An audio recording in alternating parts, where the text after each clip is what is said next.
So there I was, Lin Mo, freshly teleported into the apocalypse, standing in a dusty shack that the system had the audacity to call a store. Let me paint you a picture. Wasteland. Ruins. Mutant monsters everywhere. The air smells like someone left a wet sock in a microwave for 50 years. Because that's exactly what happened. The apocalypse hit 50 years ago. Humanity? Gone. Customers? Zero. Not even a cockroach with a wallet. And then this glowing blue ball, my system, hits me with a to-do list straight from hell. Open the store in 1 day or die. Get 10 sales in 3 days or die. Stock half the shelves in 5 days or die. Make 3,000 points in a week or die. Everything on this list ends with die. This isn't a business plan. It's a death sentence with extra steps. I kicked the counter. The counter won. My toes lost. Badly. Who am I selling to? I screamed at the floating ball. Zombies? Should I set up a buy one get one on brains? The system scanned the area. 5,000 kilometers. Result. 0 humans. 0. And this genius ball knew it was 0. It told me with a straight face. Well, straight glow. Like that was helpful information. Can I buy from myself and sell to myself? I asked. Left hand to right hand. Simple. Fraudulent transactions result in death, it said. I lost it. I absolutely lost it. I cursed that ball out for 5 solid minutes. I'm talking championship-level trash talk. Every swear word I knew, some I invented on the spot, ancestors included, full package delivery. And you know what happened? The system crashed. It started sparking and smoking like a cheap phone charger. My cursing literally broke the AI. It couldn't handle my emotional damage. When it rebooted, it was different, quieter, almost embarrassed. It offered me a compensation, 1 phone call to anyone, anytime period. What am I supposed to do? Call my parents? Hey mom, hey dad, I'm about to get deleted by a psycho orb in the apocalypse. Maybe have another kid, just in case? Then I spotted something in the corner of the rules. Employee limit, 10. Current employees, 0 out of 10. My brain lit up like a Christmas tree. You said I can hire 10 employees. Those are your rules. So let me use that phone call to recruit someone. The system tried to argue. I didn't let it. I yelled louder. I pointed at its own rulebook. You can't break your own rules, buddy. That's your contract. It shook. It flickered. It tried to compute my logic, which was basically no logic at all, just pure stubbornness wrapped in screaming. And finally, it caved. Fine, it said. I won a shouting match against an all-powerful system. Now I just need to figure out who to call. My parents love me, sure, but what are they going to do here? Pack lunch and fight mutants with slippers? I need someone useful, and I've only got 1 shot. Okay, so I've got 1 phone call. 1. To anyone, anytime in history. No pressure. My parents? Love them to death, but what are they going to do here? My mom would show up and try to feed the zombies soup.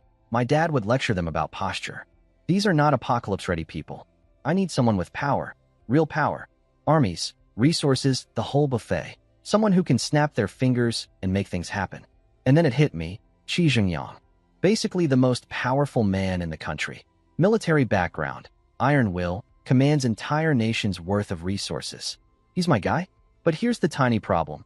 Why would the most powerful man alive pick up a random call from some nobody screaming about time travel?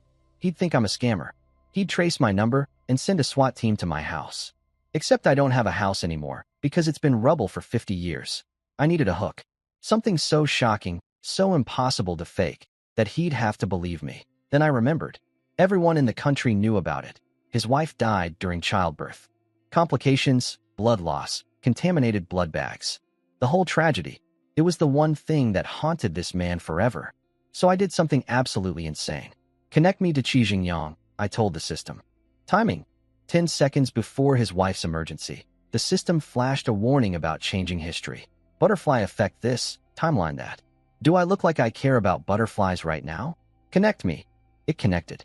Now picture this from his side. He's standing outside a surgery room, sweating bullets, waiting for news about his wife. His phone is dead, no battery. And suddenly it rings anyway. No caller ID. Just garbled code on the screen. Creepy as hell. He picks up because that's the kind of man he is. And he hears me. Some random kid, breathing hard, talking like a maniac. I don't have time to explain. 10 seconds. You have 10 seconds. He thinks it's a prank. Obviously. I would too. So I hit him with everything. I told him exactly what was about to happen. The door will open. A nurse will run out covered in blood. She'll say his wife is hemorrhaging. The backup blood is contaminated. And at the end, mother and baby, both gone.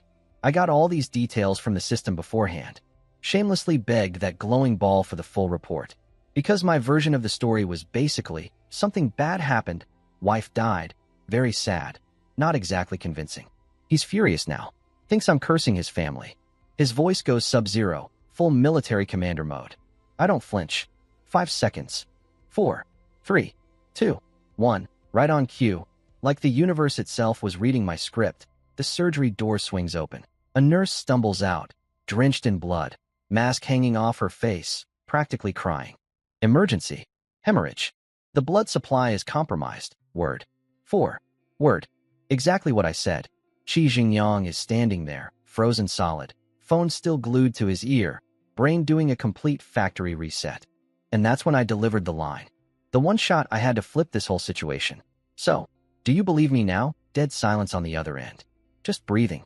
Heavy, shaky breathing. I kept going. Hello? Hello? You still there, big guy? He didn't hang up though, which meant my little prophecy was doing its job. The man's brain was currently running Windows Update. Please do not turn off your device. Meanwhile, on his side, absolute chaos was unfolding exactly how I said it would. The nurse confirmed everything. Blood bags contaminated, backup supply gone, all of it ruined. His wife was dying, and the clock was ticking. Qi Jingyang did what a military man does. He rolled up his sleeve, scars everywhere. The guy's arm looked like a road map of every war he'd ever fought, and said, "Take my blood. Leave me just enough to stay conscious." Just casually offering to drain himself dry. No hesitation. This man is built different. But then the head surgeon walked out, blood all over his coat. Face like someone who just lost a poker game against God. "I'm sorry, sir. She's not going to make it. Bleeding won't stop. Organs shutting down. Even if they drew blood right now, processing it would take 20 minutes. His wife had maybe 1 minute left. The doctor held out a consent form. Basically, we can save the baby, but your wife is gone. Sign here. And this man, the most powerful leader in the country, the guy who commands millions of soldiers, looked at that piece of paper and said, "No, I want both. The mother and the baby. I want them both alive." The doctor looked at him like he'd asked for a rainbow-flavored unicorn. That's when I spoke up again through the phone he'd forgotten he was holding. Still don't believe me? He almost smashed the phone into his own face, grabbing it. This man who never flinches under gunfire was shaking. "You said you can save her. Is that true? What do you want? Money?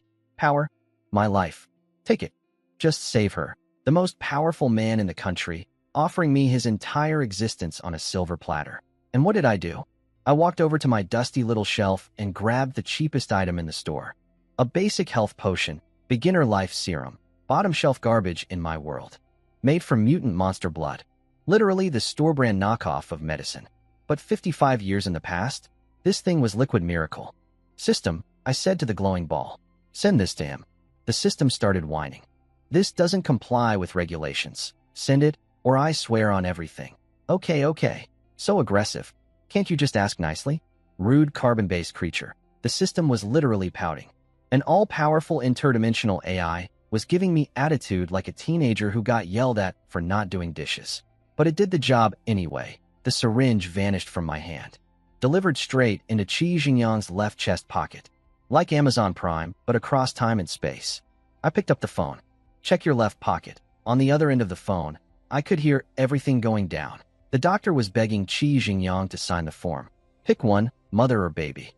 Classic hospital nightmare scenario. Then Qi Jingyang reached into his left pocket. I could practically hear his brain short-circuit when his fingers touched that syringe. The man put on a fresh shirt that morning. He knew that pocket was empty except for half a pack of cigarettes. And now there's a glowing red sci-fi needle in there like some interdimensional DoorDash delivery. Everyone around him froze. Doctor, nurses, all of them staring at this futuristic-looking syringe like cavemen seeing a lighter for the first time. "What is this?" "Don't ask questions." Stab it into her arm. Push the plunger. Do it now. No time for a TED Talk about apocalypse medicine. And this is where Qi Jingyang proved why he runs an entire country. Zero hesitation. He grabbed that syringe and charged toward the surgery room like a man possessed. The doctor threw himself in the doorway. "You can't. It's sterile in there. That's an unknown substance. This is against every medical protocol." Qi Jingyang's response? He kicked the doctor in the kneecap. Just bonk. Down goes the doctor. Didn't even look back. Walked right over him like a speed bump. Inside, his wife was basically flatlining. Heart monitor doing that horrible long beep thing you see in movies. The nurses were screaming at him to stop. The anesthesiologist was having a panic attack. Anyone who moves gets it next. He found a muscle on her arm and jabbed that needle in like he was defusing a bomb. Pushed every last drop of red liquid into her veins. 1 second. Nothing. 2 seconds. Nothing. 3 seconds. Still nothing. The doctor limped back in, holding his busted knee. See? You've killed them both now. What were you thinking? Beep. One tiny beep from the heart monitor. Beep. Beep. Beep. Getting stronger. Getting faster. And then, like watching a dead phone plugged into a charger, every single number on that monitor started climbing. Blood oxygen shooting up like a rocket. Blood pressure normalizing. Heart rate steady. The bleeding just stopped. Completely. Like someone turned off a faucet. Her face went from ghost white to actual human color. She was breathing. Real, deep breaths. Let me remind you, this was the cheapest item in my store. The bargain bin, clearance rack, dollar store version of medicine. The stuff I wouldn't even bother putting on the front shelf. And over there, 55 years in the past, the country's top surgeon was losing his absolute mind. What was in that needle? What's IT called? Can we make more? This is a miracle. This changes everything for humanity. The doctor was grabbing Qi Jingyang's sleeve like a fanboy meeting his idol.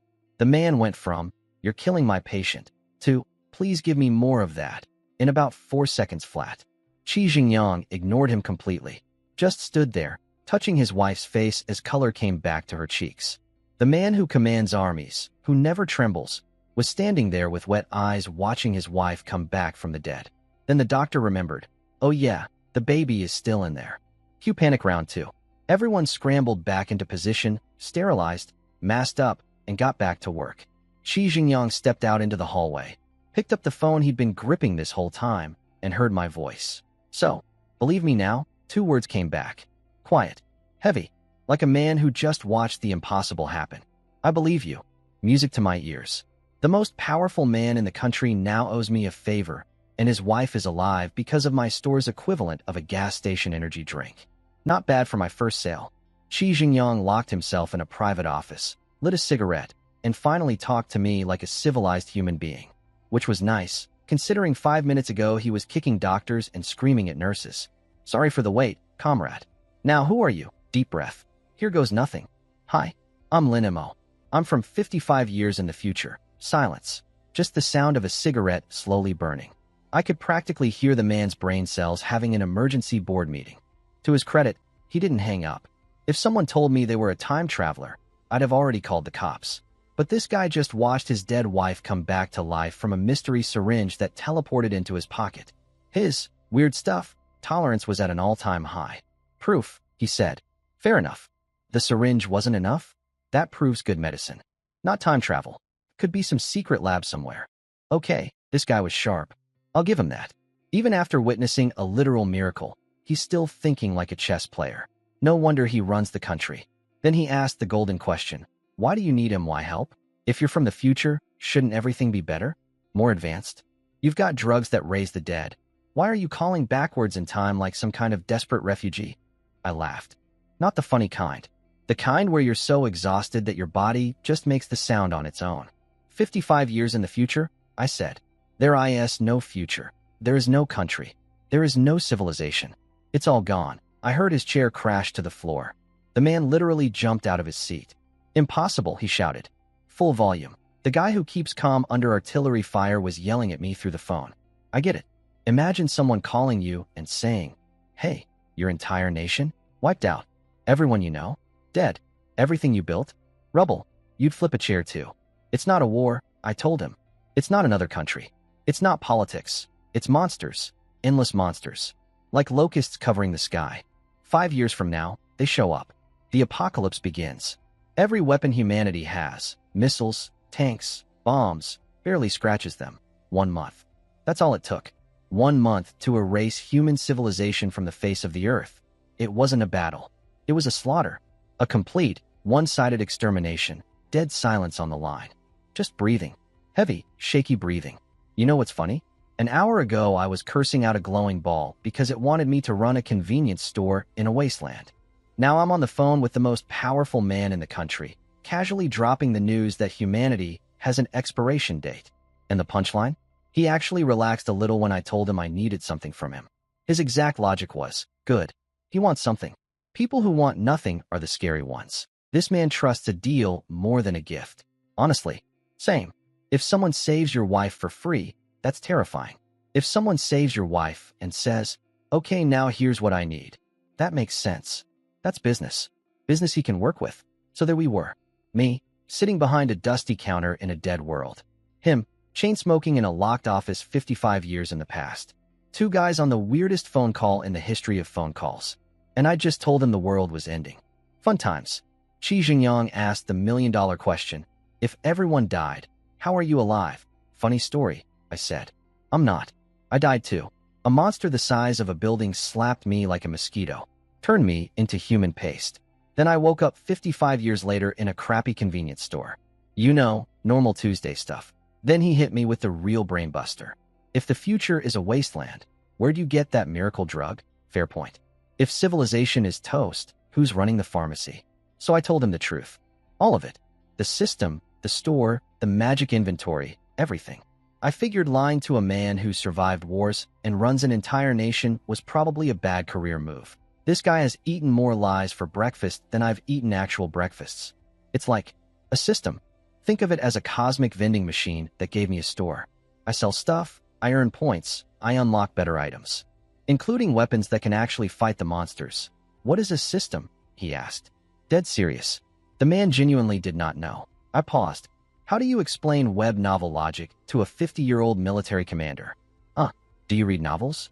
Like internet novels? The silence that followed was deafening. I just asked the leader of a nation to go read fantasy fiction in the middle of a conversation about the end of the world.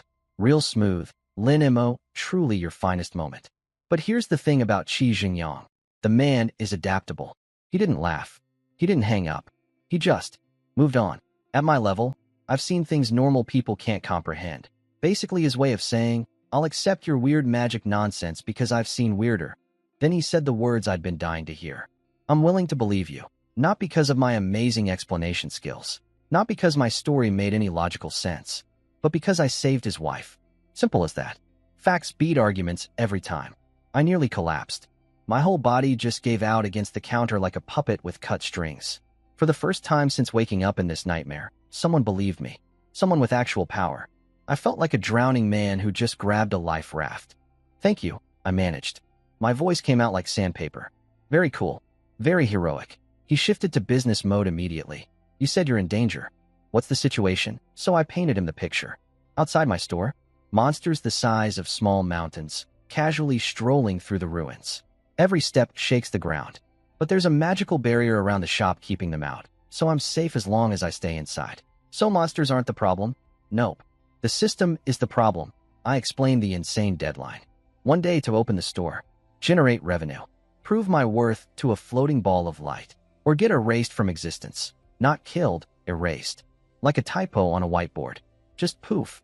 Gone. Never existed. So let me recap my situation for anyone keeping score at home. I'm trapped in a magic shop in a monster-infested wasteland, 55 years after humanity got wiped out, being threatened with deletion by a moody AI orb, and my only lifeline is a phone call to a chain-smoking military leader in the past who just learned what the word system means. Everything is going great. Then something wild happened on Qi Jingyang's end. While we were talking, his secret red phone lit up, the one that only goes off for top-level national security stuff. His intelligence agency had been trying to trace my call. They threw everything at it. Satellites, their whole surveillance network, every tracking system the country had. Result? Signal origin, not on Earth, not in the country, not on the continent, not on the planet. My phone call was literally registering as an alien transmission. Because technically, I guess a call from 55 years in the future is extraterrestrial. Just in the time dimension instead of space. That did it. That was the last domino. Whatever doubt Qi Jingyang had left just evaporated like spit on a hot pan. And then his voice changed. Not the worried husband voice. Not the cautious politician voice. This was the commander voice. The I move armies with a sentence voice. Comrade Lin Mo, What do you need? Weapons? Supplies? Just say the word. The nation will support you with everything it has. That hit me like a truck. Since waking up in this wasteland, I'd been completely alone. Just me, a psychotic system, and a world full of monsters. I was the last ember of human civilization, shivering in the wind, about to go out. I'd already died once. I was honestly thinking about just lying down and letting it happen again. And now, across 55 years of time, someone was telling me I wasn't alone anymore. That 14 billion, no, 1,400 million people had my back. I'm not gonna lie. I cried a little. Okay, I cried a lot. My throat locked up. My eyes burned. My tough guy act crumbled like a wet cookie. Qi Jingyang heard me sniffling through the phone and just waited. Didn't say anything awkward. Didn't rush me. Just let me have my moment like a patient grandfather. Then he dropped the hammer. From today, you're not alone anymore.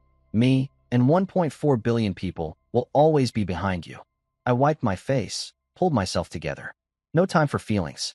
I can be touched after I'm not dead. I need soldiers, I said. The best of the best.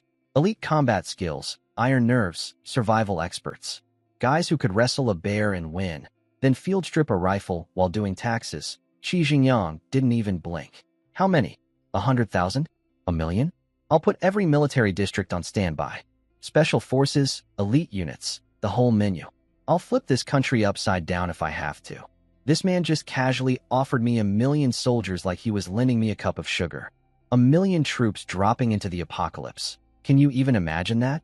It'd be like the world's most intense military parade, except the audience is 3-headed mutant lizards.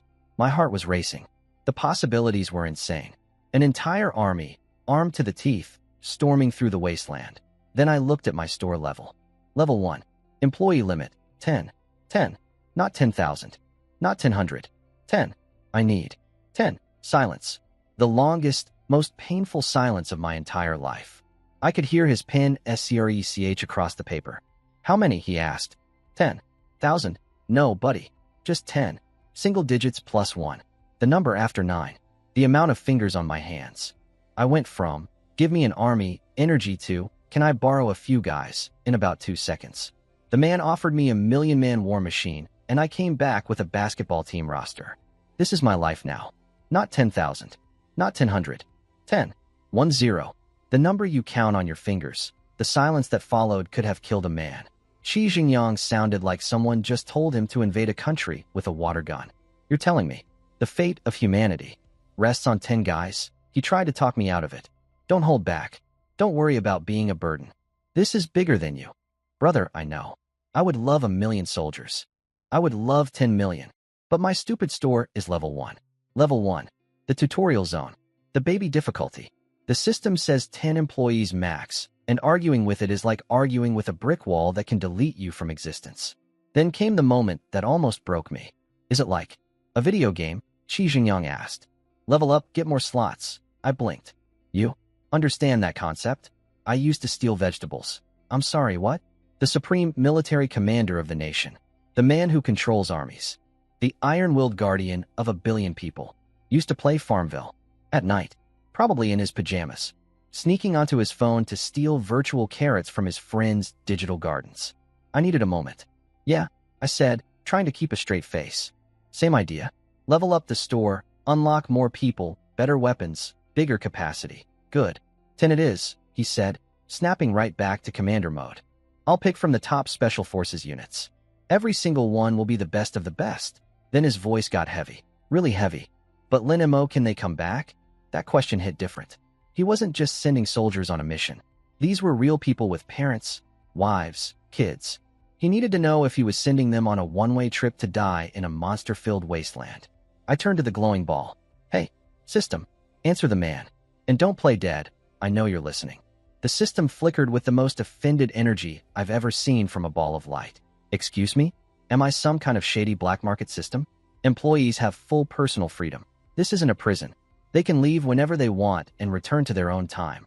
Oh, now you have standards. Now you care about employee rights. After threatening to delete me every 5 minutes. But wait, it got even better.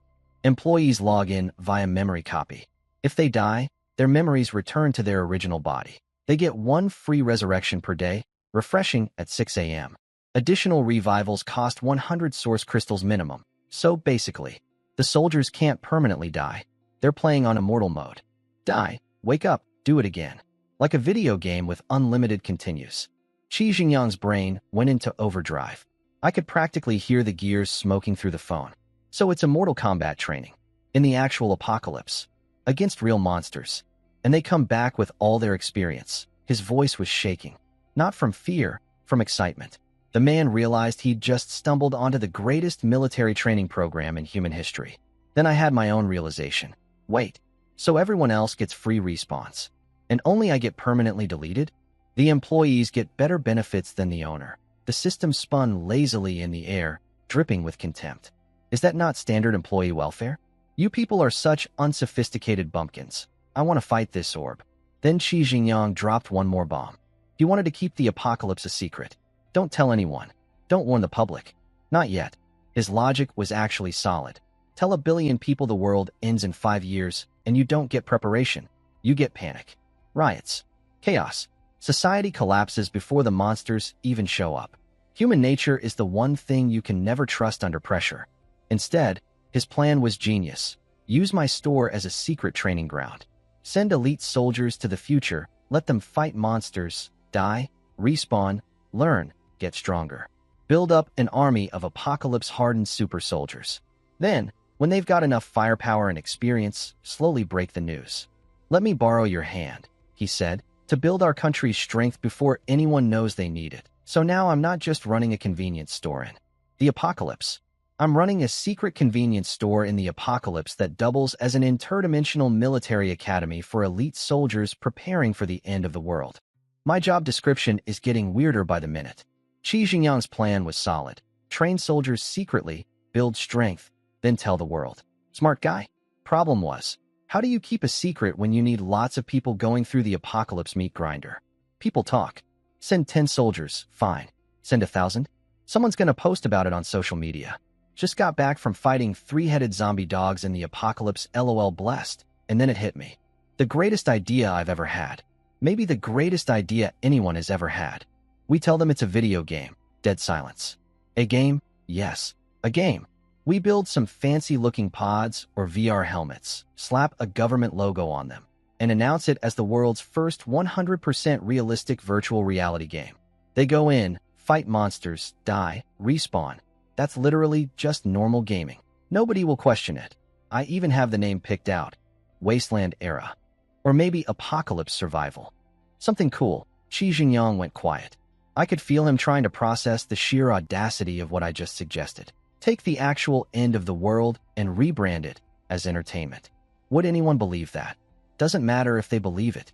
Once they're inside and they feel the wind, smell the dirt, punch a zombie in the face. Who cares how it works? They'll be too busy having the time of their lives. And we make it exclusive. Limited beta access. Invite only. The harder it is to get in, the more people will BG to join. Hunger marketing. I wrote the book on this stuff. Then Qi Xingyang raised a fair point. But it's real pain in there. Real monsters ripping people apart. Real terror. Today's young people post on social media when they get a paper cut. You want them to fistfight zombies? I love this man, but he clearly doesn't know gamers. Sir, with all due respect, you are severely underestimating our nation's players. These people will stay up for 3 days straight for a ranking spot. They'll spend their life savings on a virtual outfit. You think a little pain is going to stop them? Just dangle some prizes. Kill count leaderboard. First place gets 5 million cash. Second place, 3 million. Third, 1 million. Top 100 get 100,000 each. I heard him inhale sharply through the phone. The money shocked him, which was funny because this man controls an entire national budget. Think about it, I said. If the apocalypse actually happens and the government can't protect anyone, money is just paper anyway. 5 million, 5 billion, doesn't matter. Spend it now while it still means something. Money isn't the problem, he agreed. But the psychological damage. What if people break down? What if they're traumatized? This sweet, protective old man. Worried about people's feelings while the world has an expiration date. I needed to shift his thinking. Let me explain something about language, I said. If you say you like someone else's wife, you're a creep, he coughed. But if you say the woman you loved happened to marry someone else, suddenly you're a tragic romantic hero. Same situation, different framing, completely different reaction. Or if a kid says he scored 78 on a test, that sounds bad. But if he says he improved by 8 points from last time, suddenly he's a champion. Language is a filter on reality. You're not changing what's real, you're choosing which side of it to light up. I could feel him thinking. Processing. The gears turning. So apply that here. If you tell people we're sending you to fight real monsters and you'll feel real pain and probably die horribly, yeah, they'll riot. Obviously. But if you say congratulations, you've been selected for the nation's most advanced gaming experience, with millions in prize money, sir, I promise you, those gamers won't be running from the zombies. The zombies will be running from them. Qi Jingyang lost it. In the good way. Brilliant. Absolutely brilliant. He screamed so loud my ear nearly filed a restraining order against the phone. The man went from, I'm not sure about this, to, let's go, faster than a Ferrari. He was practically vibrating through the phone. The leader of a nation, geeking out over a fake video game idea like a teenager who just discovered cheat codes. Wasteland Era. Great name. 3 days. I'll build you 10,000 gaming pods. Military grade. Explosion proof. With automatic massage function, sir. Sir, we're trying to save humanity, not open a spa. But honestly, that efficiency is insane. I can't even get a plumber to show up in 3 days, and this man's promising 10,000 custom-built sci-fi pods. Government resources hit different. Now came the hard part, convincing my other business partner. The round, glowing, emotionally unstable one. I turned to the system. It was floating in the corner, minding its own business, flickering away like a nightlight with anxiety issues. The second it noticed me looking, it panicked. Literally backed up and hid in the corner like a cat that just heard the vacuum cleaner. What do you want? It squeaked. I put on my sweetest smile. Hey buddy, pal, brother, let's chat. Stop smiling. It's terrifying. Fair enough. I got straight to business. I needed the system to help set up the whole game infrastructure, using quantum whatever technology to pull people's consciousness from the past into this timeline. Absolutely not. Against regulations. Here we go again with the regulations. Listen, I said, leaning in like a used car salesman. You gotta be flexible. On the big stuff, sure, follow the rules. But on the small stuff, we look the other way. That's how the world works. You threatened to delete me like 14 times today, and I didn't complain, did I? The system's internal monologue was probably screaming. I'd cursed out its entire family tree, and I was calling that, not complaining. I'm a legitimate system, it protested. Anything bonded to me can't be that legitimate. I shot back. I mean, I obviously consider you a brother. A dear, close brother. Then I went for the kill. The emotional manipulation. My specialty. Think about it. If I die, what happens to you? Long pause. Theoretically, I would be unbound and destroyed. Exactly. We're tied together. Same rope, same grasshoppers. I go down, you go down.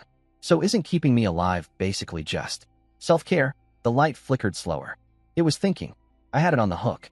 Picture this. A whole army of immortal players pouring in, killing monsters for us, collecting resources for us, while we sit back and profit. I'm safer. You're safer. Everybody wins. I feel like you're scamming me, it said, but I have no evidence. Victory is near. And think about it. All those players killing monsters means tons of source crystals flowing in. You get a cut of everything. This isn't charity. This is an investment. The system went quiet. Its processor was cooking.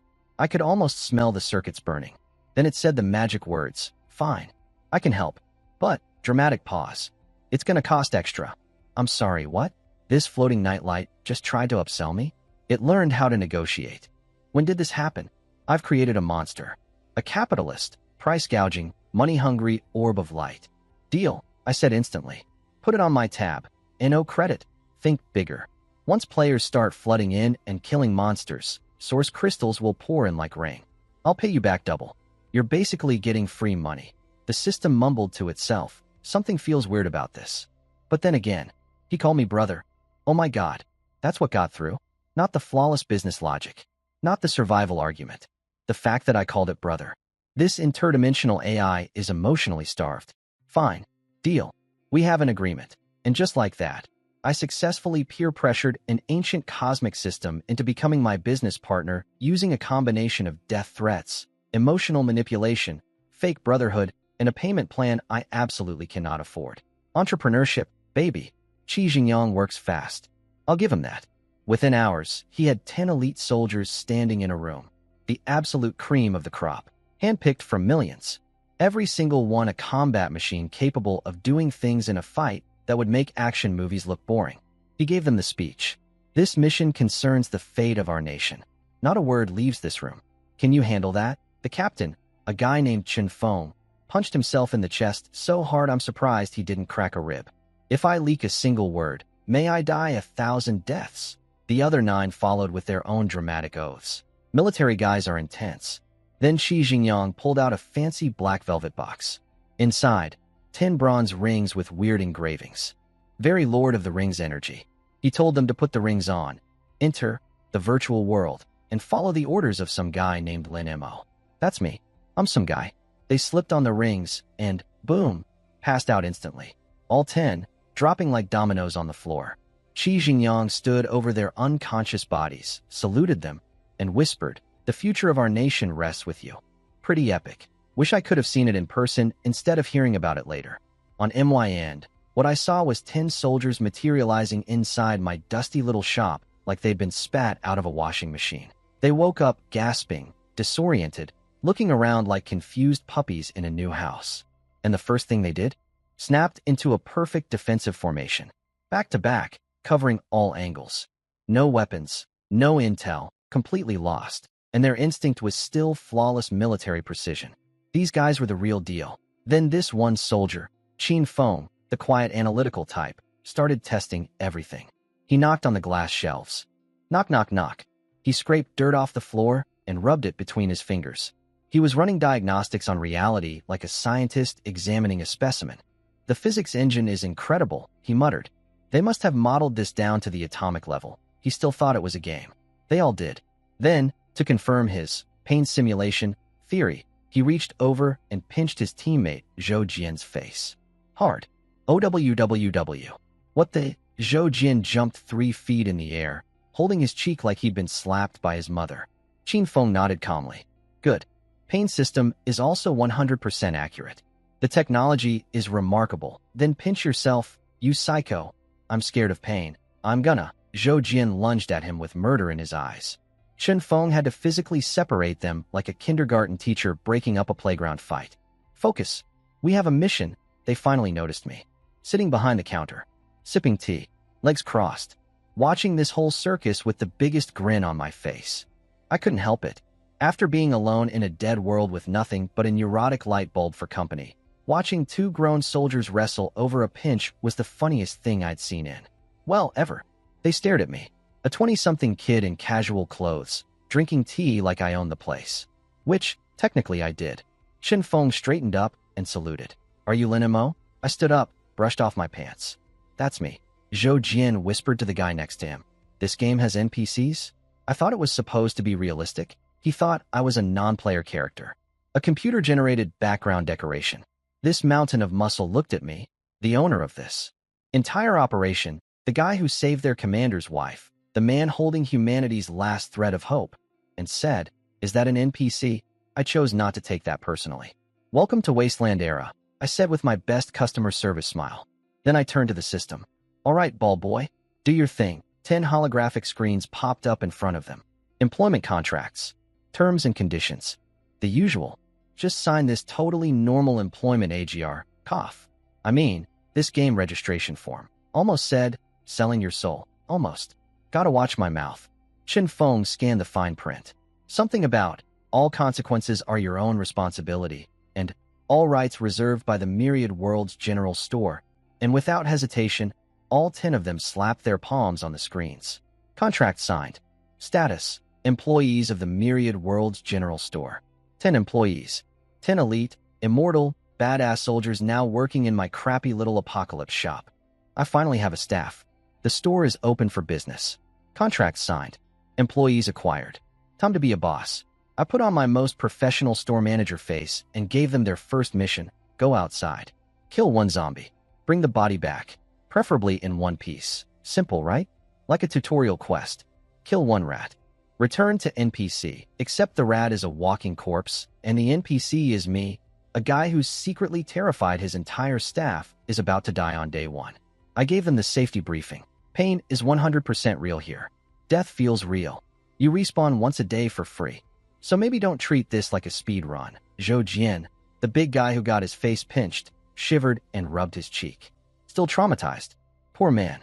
Then someone asked the obvious question. Where are the weapons? I pointed at my beautiful weapon rack. Swords, knives, guns, all gleaming and deadly. Take your pick. 1 source crystal per day rental fee. Break it, 20 crystals replacement cost. You'd think I told them Christmas was canceled. Rental? Zhou Jian looked at me like I'd just kicked his dog. We're going out there to fight your monsters, doing your dirty work, and you're charging us? What kind of game doesn't even give you a starter sword? Brother, I want to give you free stuff. I really do. But the system only accepts source crystals, and my employee discount is exactly 0%. I'm not greedy. I'm broke. There's a difference. I sipped my tea and did my best. Sorry, rules are rules. My hands are tied, shrug. Pointed at the ceiling like some invisible corporate overlord was watching. Which, technically, was true. Chen Feng shut Zhou Jian up and grabbed a tactical knife. Black blade, 30 centimeters, non-reflective finish, paracord handle. The system displayed its stats in blue floating text like an actual video game item screen. 5 combat power. Enough to cut through basic zombie flesh. He flipped it once. The thing whistled through the air. Good knife, he said, and tucked it away like he'd been born with it. Everyone else picked their weapons, mostly blades and melee stuff. Except this one maniac named Lei Yu, the team's firepower specialist, who absolutely insisted on a modified shotgun. 5 shells only. 5. But the look on his face said he'd rather die than go into battle without something that goes boom. Move out, Chen Feng barked, and just like that, 10 elite soldiers vanished through my front door into the wasteland. The second that door closed, I collapsed into my chair like a deflated balloon. Acting is harder than killing zombies. I groaned, chugging my tea. The system chimed in helpfully. Your performance was somewhat exaggerated. I recommend controlling your micro-expressions for better believability. Shut up. If you hadn't dumped me in this hellhole, I wouldn't need to act. I pulled up my task screen. Big red countdown timer. 20 hours left to complete 1 transaction or get permanently deleted. If these guys all die out there and come back empty-handed, I'm done. Please come back alive, I whispered at the door. Not for your sake. For mine. Meanwhile, 300 meters out, my employees were having the time of their lives being horrified. They'd scavenged some rusty pipes and old rebar from the ruins. Garbage weapons with 0 stat bonuses, but better than fists. Then Chen Feng spotted their target. 1 zombie, wearing a ruined business suit. Wandering around behind a trash can like a drunk accountant who forgot where his office was. Half its face was chewed off, white bones showing through, and 1 eyeball was dangling outside the socket, swinging back and forth like a fleshy pendulum. Zhou Jian almost threw up. The modeling on this thing is insane. I can see individual blood vessels on that eyeball. Chen Feng nodded seriously, still fully convinced this was cutting-edge VR technology. I have to admit, I underestimated our country's tech capabilities. This is beyond anything I thought possible. These guys were standing 300 meters from my shop, staring at a real zombie with a real dangling eyeball, about to fight for their real lives. And their main takeaway was, wow, great graphics. Gamers, man. Unshakable. I watched the whole thing from inside the shop, sipping tea, sweating bullets. My elite squad of 10 super soldiers, the best fighters in the entire country, went out to kill 1 zombie. 1 single, solitary, shuffling dead guy in a ripped business suit. It nearly killed them. Xiaoyan snuck up behind it and stabbed it in the neck. The knife went in 2 inches and stopped, like he'd stabbed a rock. This walking corpse had bones made of reinforced concrete apparently. The zombie spun around and almost ripped Xiaoyan's throat out. Tore his collar open. The man barely dodged by kicking the zombie in the gut and backflipping away like an action hero. Except the action hero was terrified. It's that tough, he screamed. Chen Feng charged in with his rented tactical knife and hacked at the zombie's neck. Missed. Hit the shoulder instead. Crunch. Broke the collarbone clean. Black blood everywhere. Did the zombie care? Nope. No pain. No flinching. No. Ow. It just got ENGIR. Tried to bite Chen Feng's face off with a mouth full of fangs. Where's the stagger animation? Chen Feng yelled. Welcome to real life, buddy. There's no hit-stun mechanic here. Zhou Jian smashed its knee with a steel pipe so hard it dropped to 1 leg. Then Lei Yu, the gun maniac who grabbed a shotgun but apparently forgot about it, just full-body tackled the zombie like a linebacker. Pinned it down. Everyone else piled on. 10 elite soldiers playing zombie wrestling, using every grappling technique they'd ever learned. This thing is stronger than me, Lei screamed, face turning purple, veins popping everywhere. This skinny dried-up corpse was bench-pressing a 200-pound Special Forces operator. Cut the head off, Qin Feng shouted. Qin Feng grabbed his knife with both hands and brought it down on the neck like a lumberjack splitting wood. Splorch. Head rolled off. Body twitched. Finally stopped moving. They sat on the ground gasping like they'd just run a marathon. Covered in black blood. Emotionally destroyed. All from one zombie. That was the starter enemy. Zhou Jian stared at his steel pipe, which was now bent at a 90-degree angle. Did the developers set the difficulty wrong? Qin Feng wiped his blade clean, looking deeply troubled. This isn't a difficulty problem. It's a realism problem. No health bars. No weak point indicators. No stagger when you hit them. Their bones and muscles follow actual biology, except stronger. This isn't a game, someone muttered. This is survival in another dimension. Then came the fun part. Transporting the body back. Where's the inventory system? The loot button? No backpack. No auto pickup. No. Press F to collect. Carry it, Qin Feng said. Zhou Jian's face went through 17 emotions. It smells like it's been marinating in a sewer for 3 years.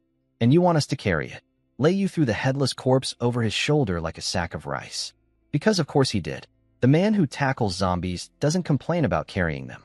And that's when everything went sideways. One howl in the distance. Then another. Then hundreds. Qin Feng climbed a broken wall, looked out, and jumped back down looking like he'd seen his own funeral. Run. Run now. Zombie horde. Hundreds of them. Coming this way. One zombie nearly wiped them out. Now hundreds were charging at them like a tsunami of rotting flesh. This game's developers are insane, Zhou Jian shrieked. Who puts a horde event in the tutorial zone? They ran. Full sprint. Lei was carrying 100+ pounds of dead zombie on his back and somehow running like an Olympic sprinter. His lungs were on fire. His legs were screaming. But when someone asked if he could keep up, he yelled. A man never says he can't. Behind them, hundreds of monsters pouring through the ruins like a black flood. Crawling on the ground, jumping off walls, screeching from every direction. Worse than any zombie movie ever made. 200 meters to my shop. 150. 100. I could see them through the window. 10 grown men running for their lives. One of them carrying a headless corpse. All of them screaming. They dove through the barrier. Sliding, rolling, crashing, tumbling across the invisible safe zone line like they were sliding into home base. Lei plowed through like a runaway tank. Qin Feng and Zhou Jian literally crawled the last few meters. And then, silence. The zombies slammed into my shop's invisible force field like birds hitting a window. The one in front got its face smushed flat against the barrier, clawing at nothing. Hundreds more piled up behind it, layer after layer of snarling, screeching, rage-filled dead things. But they couldn't get in. Not one step. My 10 employees lay on the ground inside the safe zone, panting, bleeding, covered in black goo, staring at the ceiling. I took another sip of tea. First day on the job, everybody. My employees crawled back inside looking like they'd been through a blender. Covered in black blood, gasping for air, sprawled on the floor like starfish. Lei threw the headless corpse off his shoulder and collapsed in a full spread eagle position. This game is too hardcore, he wheezed. I was standing there with my tea, heart secretly pounding out of my chest. They did it. They actually brought back a body. I'm not gonna die today. Probably. But before I could give an inspiring boss speech, Zhou Jian did something absolutely unhinged. This maniac got up, walked to the edge of the barrier, where a zombie's drooling mouth was literally 10 centimeters from his face, and started taunting them. He made a stupid face, stuck out his tongue, wiggled his fingers. Nye, nye, nye. Can't get me. Then he started doing the hokey pokey with the barrier. 1 foot out, zombie swipes, foot back in. I'm out. I'm in. I'm out again. Come bite me, idiot. He turned around and twerked at several hundred zombies. Qin Feng covered his face in shame. I froze mid-sip. My brain needed a moment. These are the elite soldiers of our nation, ladies and gentlemen. Then Qin Feng, the smart one, had a galaxy brain moment while watching Zhou Jian's clown show. Captain, barrier exploit, 2 words. Qin Feng understood instantly. The zombies can't come in, but weapons can go out. 10 soldiers lined up along the invisible wall like a firing squad. On the other side, hundreds of zombies were pressing their rotting faces against the barrier, arms reaching through but falling short by centimeters. Kill. It was a buffet. No dodging needed. No fancy footwork. Just stab, pull back, stab again. Like spearing fish in a barrel. Black blood splashed against the invisible wall and slid down like a horror movie painting. The system started panicking internally. Warning. Detecting potential exploit. It's not an exploit, I said calmly, sipping my tea. Brains are part of strength. If they can't figure out basic terrain advantage, they won't survive 3 days out there. The system ran its analysis and reluctantly agreed. No rules broken. Fair game. Smart move, honestly. If my employees all died on day one, who's buying stuff from my store? Dead people have terrible spending habits. 2.5 hours of nonstop slaughter. 239 zombies. My 10 guys chopped through them like a production line. By the end, they were so exhausted they couldn't lift a finger. Literally.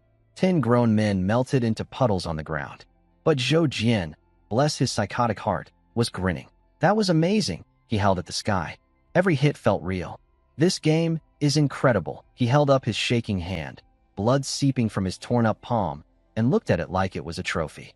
These guys went from, this is terrifying, to, this is the greatest thing ever, in about 2 hours. Turns out, give elite soldiers permission to go absolutely wild with no consequences, and they become addicted. Qin Feng even admitted it. 1 month of training here equals a year in the real world. And since they can't permanently die, they can try the craziest tactics imaginable. I walked out to the pile of corpses. Mountain of rotting zombie parts. Smell that could knock out a horse. I didn't even flinch. After living in this wasteland, my nose is basically dead anyway. Collecting all of these? I asked. They all looked at Qin Feng. He stood up on shaking legs, trying to look dignified while his knees were doing the wobble dance. All of them. I snapped my fingers. The system did its thing. Blue light swept across the ground, and every single corpse dissolved like snow in sunshine. Ground was spotless. Not a drop of blood left. Then the payday screen appeared. 239 zombies recycled. 2,521 source crystals earned. A literal waterfall of shiny crystals poured out of thin air and piled up at Qin Feng's feet like pirate treasure. Glowing, beautiful, thumb-sized gems. Zhou Jian grabbed a handful, eyes the size of dinner plates. This is money. Qin Feng was more practical. He looked at the mountain of crystals, did some mental math on the weight, and turned to me with actual respect in his voice for the first time. Store manager, can we deposit these with you? Carrying all this into battle seems unwise. He called me store manager, not NPC. Not that kid behind the counter. Store manager. I'm moving up in the world. Time to do what I do best. Sell stuff to people who have no choice but to buy it. I pulled up the store catalog. Weapons, potions, the whole menu. Watched their eyes light up like kids in a candy store. Then watched those eyes die when they saw the prices. Zhou Jian spotted the rock-cleaving blade first. Top-tier weapon. 30 combat power. Beautiful, deadly, the kind of thing that makes a grown man drool. Price tag, 500 source crystals. 500? His voice hit a note that dogs could hear. We almost died for 2.5 hours and only earned 2,000. That means I can only buy 4 knives? Is this thing made of gold? Does it do 999 damage per swing? I shrugged. Don't like it? Try punching the next zombie with your bare fists. He shut up. But I could see his soul leaving his body through his wallet. Before they could start shopping for shiny weapons, though, I dropped a little bomb. By the way, I said casually, pointing at Zhou Jian's hand. You might want to buy antidote first. Antidote? For what? I pointed at the cut on his hand. Around the wound, thin black lines were crawling up his veins like tiny evil snakes. Zombie virus. Slowly turning him into one of them. His steel pipe hit the floor. His face went white. This fearless Special Forces warrior who'd been twerking at zombies 10 minutes ago was now staring at his hand like it had personally betrayed him. The monster blood is infectious, I explained. Touches an open wound. You turn. Panic. Qin Feng practically tackled the shopping screen. Antidote. 10. Now, 500 crystals for a fancy sword? That's robbery. 8 crystals per antidote to not become a zombie? Take my money immediately. Funny how priorities shift when you're about to turn into an undead cannibal. I processed the order. 10 green syringes materialized. Qin Feng grabbed one and jammed it into Zhou Jian's arm without even asking permission. The black lines retreated, normal red blood came back, and Zhou Jian melted onto the floor like a puddle of relief. Everyone else injected themselves too. even the guys with no visible wounds. Nobody wanted to gamble on those odds. And right there, on my private screen, golden text appeared. Quest. Complete 1 transaction. Completed. I leaned back in my chair and let the tension drain out of me like air from a balloon. Done. First sale. The system can't delete me today. Or tomorrow. I just bought myself 3 more days of existence with antidote potions. Shinfeng looked at me differently after that. Real respect. If I hadn't warned them about the infection, his whole squad would have turned into zombies by morning. The irony. Elite soldiers survive hundreds of monsters, only to be killed by a paper cut they didn't notice. Store manager, he said, almost bowing. What should we buy? Oh, now I'm the expert. Now you want my opinion. When I was sitting behind the counter earlier, I was just an NPC. Now I'm a consultant. I gave them the smart build. 4 rock-cleaving blades for the frontline fighters, 2,000 crystals. Keep the rental weapons for the support crew, 143 crystals to settle the tab. Antidotes for everyone as backup, 80 crystals. Then dump everything left over into healing potions. Shinfeng did the math. Started with 2,521. After shopping, 298 crystals left. Enough for more antidotes and 43 health potions. He stared at the remaining pile of crystals. What had looked like pirate treasure 5 minutes ago now looked like pocket change. I thought we were rich, he muttered. Welcome to retail, Captain. Money comes in, money goes out. That's the circle of life. And I'm the guy standing in the middle collecting the fee. My first day as a shopkeeper in the apocalypse. Survived. Employees, alive mostly. System, not deleting me for now. Revenue, flowing. The grind begins. Shinfeng went with my shopping plan. No arguments. The man was learning. When the store manager talks, you listen. Especially when the store manager is the only thing standing between you and zombie infection. 4 rock-cleaving blades sold. Zhou Jian, Lei Yu, Xiao Yun, and Chun Feng each got 1. Qin Feng turned his down, said it didn't match his fighting style. Respect. A man who knows himself. Zhou Jian grabbed his blade, and his eyes went full heart emoji. He swung it around like a kid on Christmas morning. This is a weapon. If I had this earlier, those zombies would have been salad. Then something nice happened. Something I didn't expect from myself. I made tea. 10 cups. Hot. Free of charge. These guys had been fighting for hours, hadn't eaten or drunk anything, and were covered in zombie juice from head to toe. The least I could do was give them something warm before sending them back into the meat grinder. On the house, I said. They froze. Stared at those steaming cups like I'd just offered them liquid gold. In a world that smells like death and rotting garbage, hot tea might as well be liquid gold. Shinfeng drank his in one gulp. Even Shinfeng, Mr. Stoneface, softened up a little. 10 minutes of rest, and they looked like different people. Still wearing the same shredded uniforms, but now they had good weapons, full medicine belts, and actual morale. They headed back out. Revenue so far, 2,520. Only needed 480 more to hit the 3,000 target. A few dozen zombies. Easy money. I was practically home free. While they were out hunting, the system suggested I spend 1,000 from my earnings on something called the Beginner Life Potion Recipe. Learn to make the potions instead of just selling pre-made ones. Get good enough at it, and I unlock a potion factory. Now that's business thinking. Why sell someone else's product when you can manufacture your own? Cut out the middleman. Become the middleman. I bought it immediately. A tsunami of knowledge flooded my brain. Herb identification, extraction methods, mixing ratios, temperature control, all of it downloaded straight into my head like the world's most aggressive online course. Instant pharmacy degree. No student loans. I also had another task lurking. Stock the shelves to 50% capacity.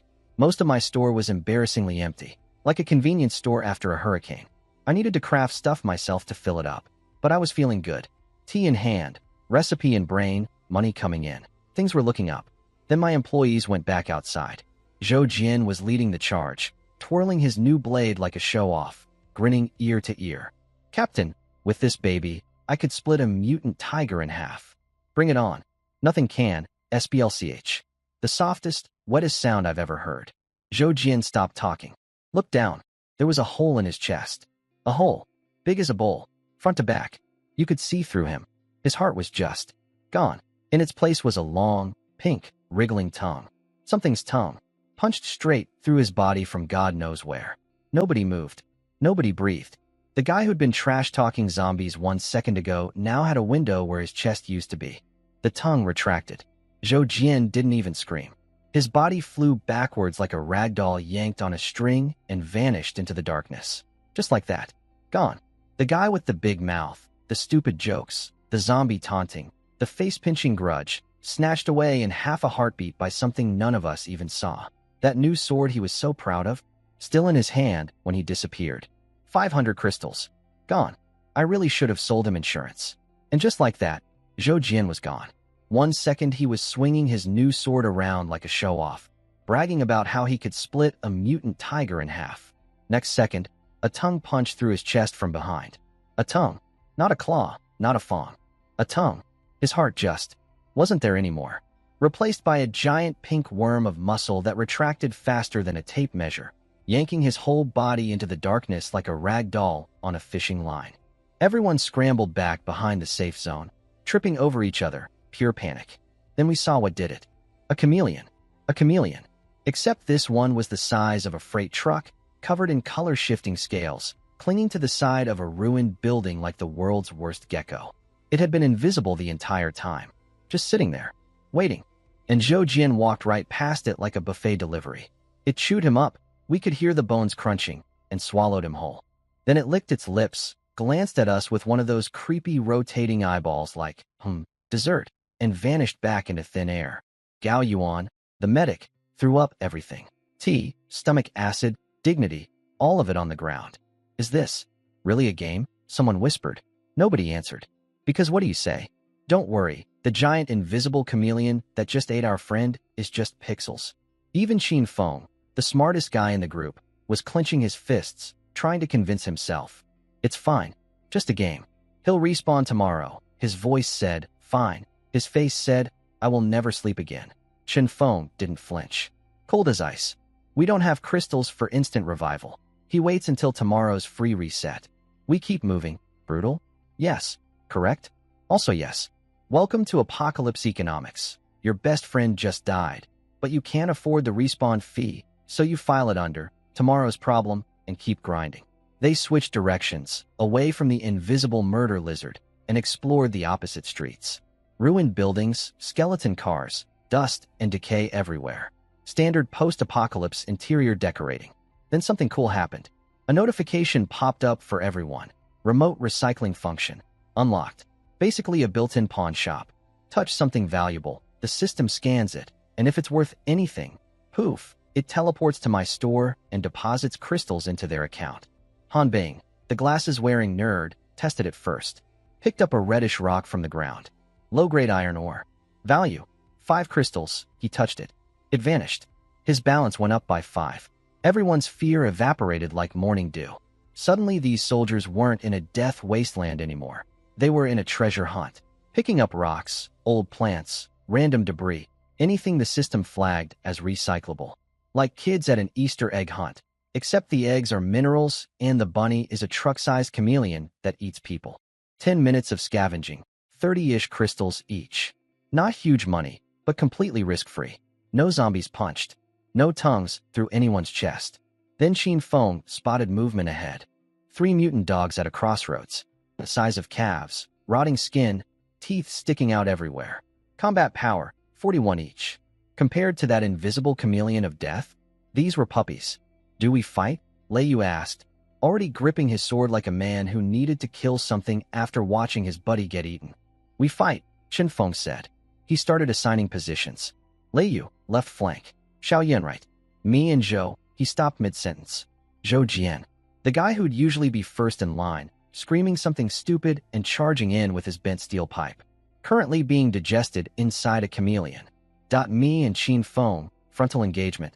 Nobody mentioned it, but everybody felt it. Go. 3 shadows launched from cover. The dogs spun around, bared their disgusting yellow fangs, and charged. Round 2. This time with better weapons, worse morale, and 1 less friend.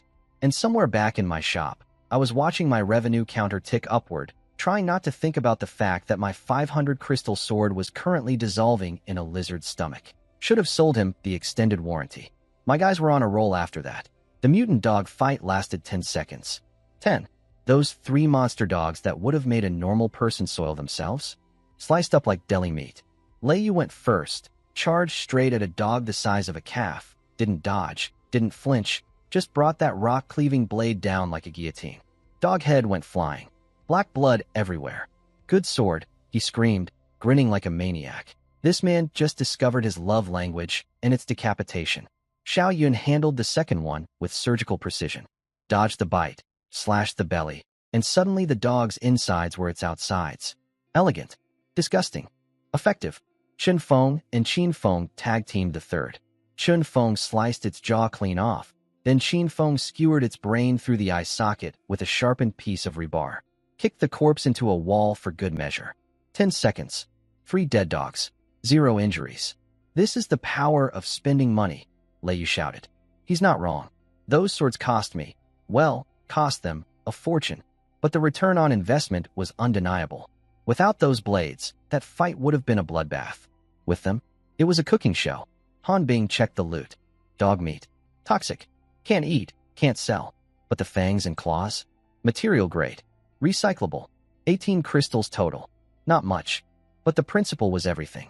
Kill monsters, get paid. Reliable income. Better than picking up rocks.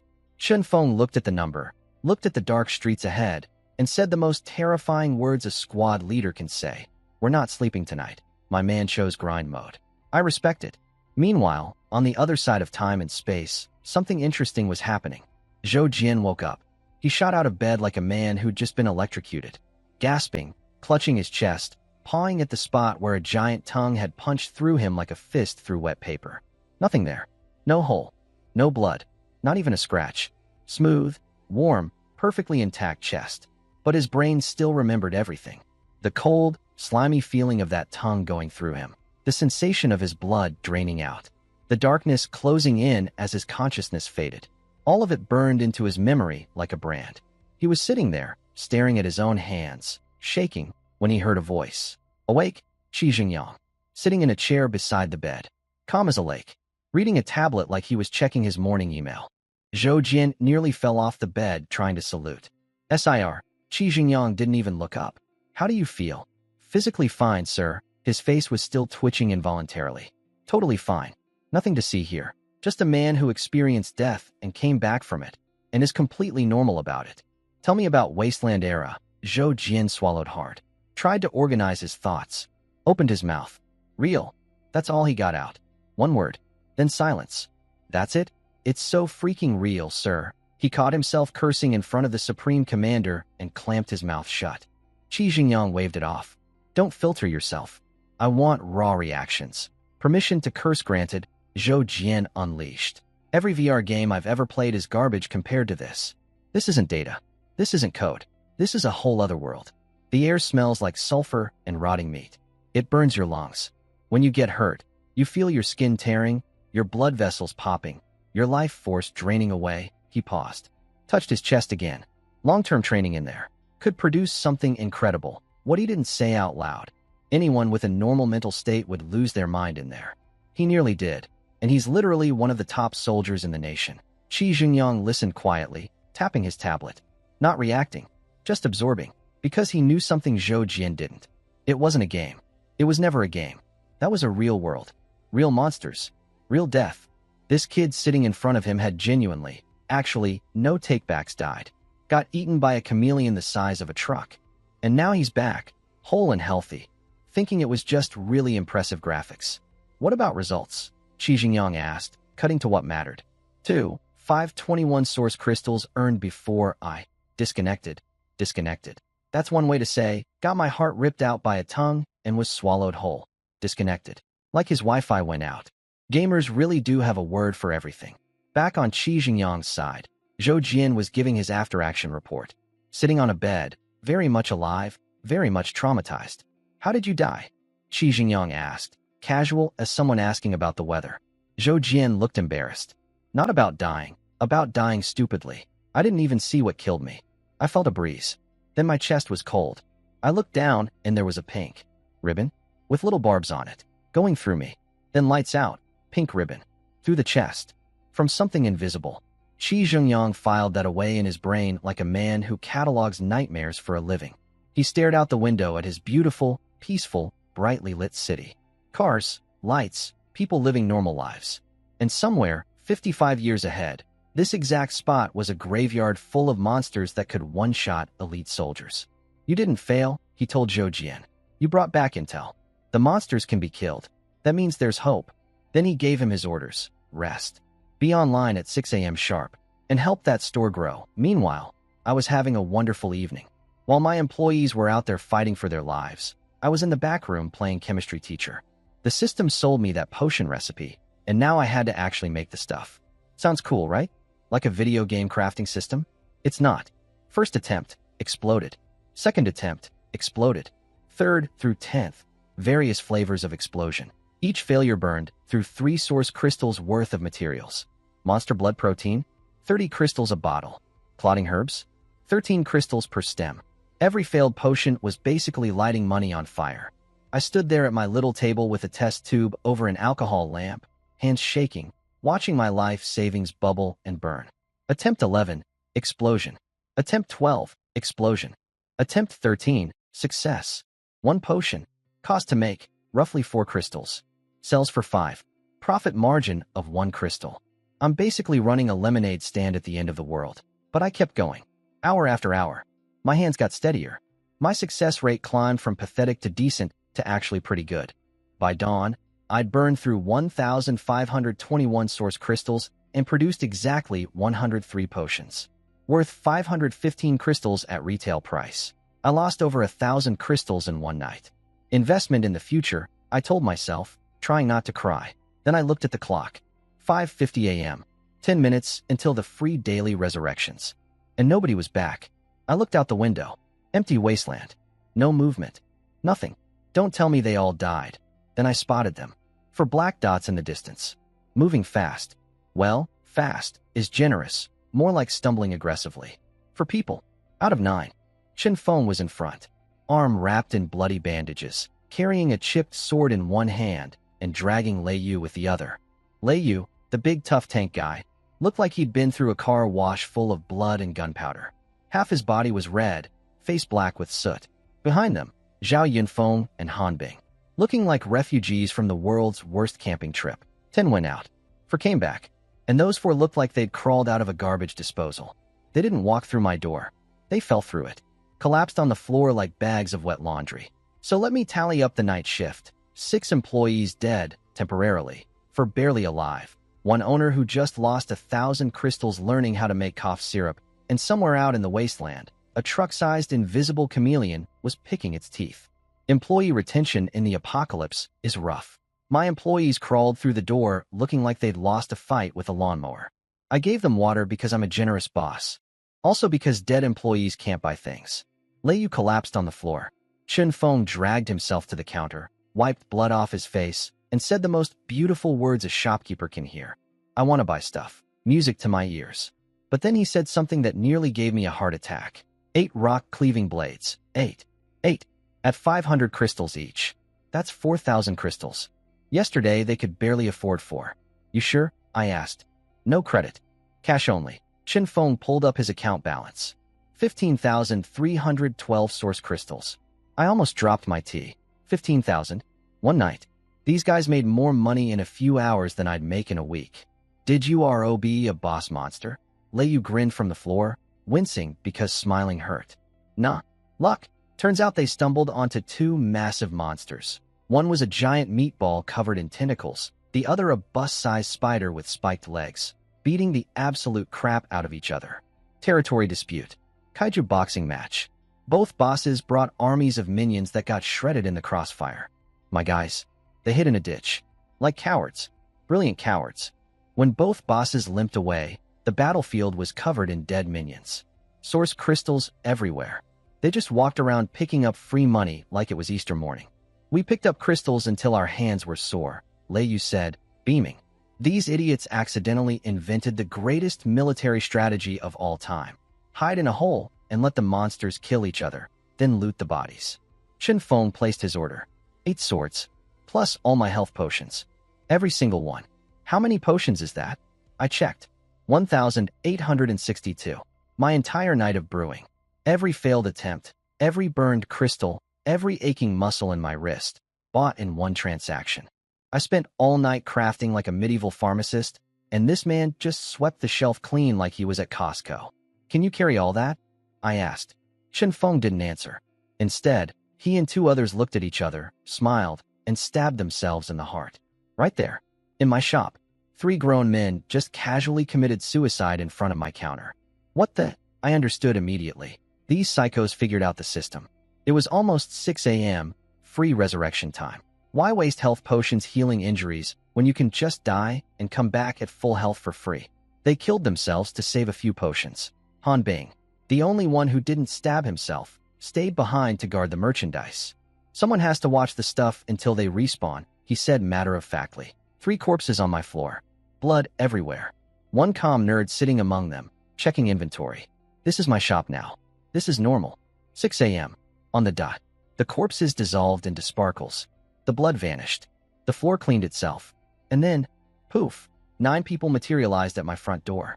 All of them, including Zhou Jian, who'd been chameleon food 12 hours ago. Full health, clean uniforms, fresh faces, 0 injuries. Looking like they'd just stepped out of a spa instead of a war zone. Feels good, Lei Yu shouted, jumping up and down, shaking my entire shop. Zhou Jian was chatting and laughing with Xiao Yun like nothing happened. The man who got his heart ripped out by a tongue was making jokes. These soldiers had fully embraced the respawn mechanic. Death was just a free health refill now. Han Bing jabbed himself with one of the potions he'd been guarding. Ah, nice. Then he caught me staring. Don't look at us like that, boss. We had 10,000 crystals worth of gear. You think we'd risk dropping it by dying with it on us? Shenfeng nodded. Just being cautious. These maniacs killed themselves as an asset protection strategy. They committed suicide for financial reasons. This is the most unhinged accounting I've ever witnessed. All right, Shenfeng announced. Log off for now. Eat. Rest. 2 hours. Back at 8. Today we push deeper. Lei Yu waved at me on his way out. Save us the good stuff next time, boss. One by one, they faded away. 10 figures dissolving into thin air. Shop empty. Silence. I walked to the door, closed it, and hung up the closed sign. Then I looked at my revenue screen. I spent all night losing 1,000 crystals on failed potions. These guys walked in and dropped over 10,000 in one shopping spree. Maybe I should stop crafting and just let them do the earning. Who am I kidding? I'm the boss. They're the muscle. This is the greatest business model ever invented. I sit here drinking tea while immortal super soldiers go earn money and then spend it all in my store. I am the world's last shopkeeper, and business is booming. The system was bouncing around like a puppy that just discovered treats. Amazing. With 13,000 in revenue, you can max out your potion-making skill. Build a potion factory. Mass production. You'll be swimming in crystals. I stared at this floating idiot. You absolute walnut. It froze mid-bounce. What? I have enough revenue to upgrade the entire store to level 2. Why would I build a potion factory? Who am I making potions for? The 10 guys I already have? They can't drink more than 100 a day. You want me to build a factory producing thousands of bottles that just sit in a warehouse collecting dust? I pointed at the empty wasteland outside. If you walked out there, even the zombies wouldn't eat you. They'd be worried it would lower their IQ. The system's glow dimmed. It was doing math. Slowly. Let me break down my business philosophy real quick. I don't need more product. I need more customers. Right now I have 10 customers. 10. That's not a market. That's a book club. I need to expand the store, raise the player cap, bring in more people, and then worry about production. 10 customers is 10 leeks. You can't harvest a garden with 10 leeks. You need a field. The system tried to argue. Failed. Admitted defeat. That makes sense. I cannot refute this. Yeah, because I'm the businessman here and you're a fancy lamp. Upgrade the store. Level 2. Now.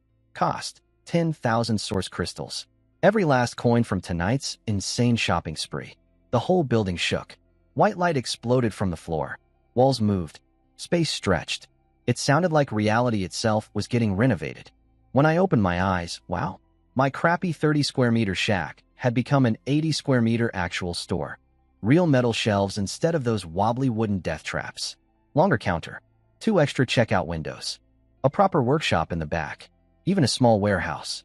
For the first time since arriving in this nightmare, my store looked like a place where a human might actually want to shop. Then the upgrade report came in. Level 2 unlocked. Employee capacity, 1,000. 1,000. Up from 10. 100 times more customers. I mean employees. 100 times more wallets walking through my door. New products unlocked too. Gene enhancement potions, stuff that permanently boosts your physical stats. The soldiers would kill for this. Well, they already kill for everything, but they'd kill harder. Plus medium-tier health potions for when the basic ones stop cutting it. And a new personal feature. I could convert revenue into attribute points for myself. Make myself stronger. Finally stop being the weakest person in my own store. Things were looking up. Store upgraded, new products, bigger capacity. I was practically doing a victory dance. Then I saw the bottom of the screen. Blood red text. Flashing. Because of course it was flashing. Warning, monthly survival assessment activated. Countdown, 30 days. In 30 days, the store will face a massive beast tide. The safety barrier will be temporarily disabled. Defend the store or be erased. My smile died faster than Zhou Jian on his first night out. The barrier. My beautiful, perfect, invincible barrier that keeps every monster out. The one thing letting me sleep at night. Gone. For the duration of the attack. Meaning every monster out there, the ones my soldiers barely survive fighting with the barrier, will be charging directly at my store. And at me. The guy whose combat experience consists of kicking a counter and hurting his own toes. How big is the beast tide? I asked, voice cracking slightly.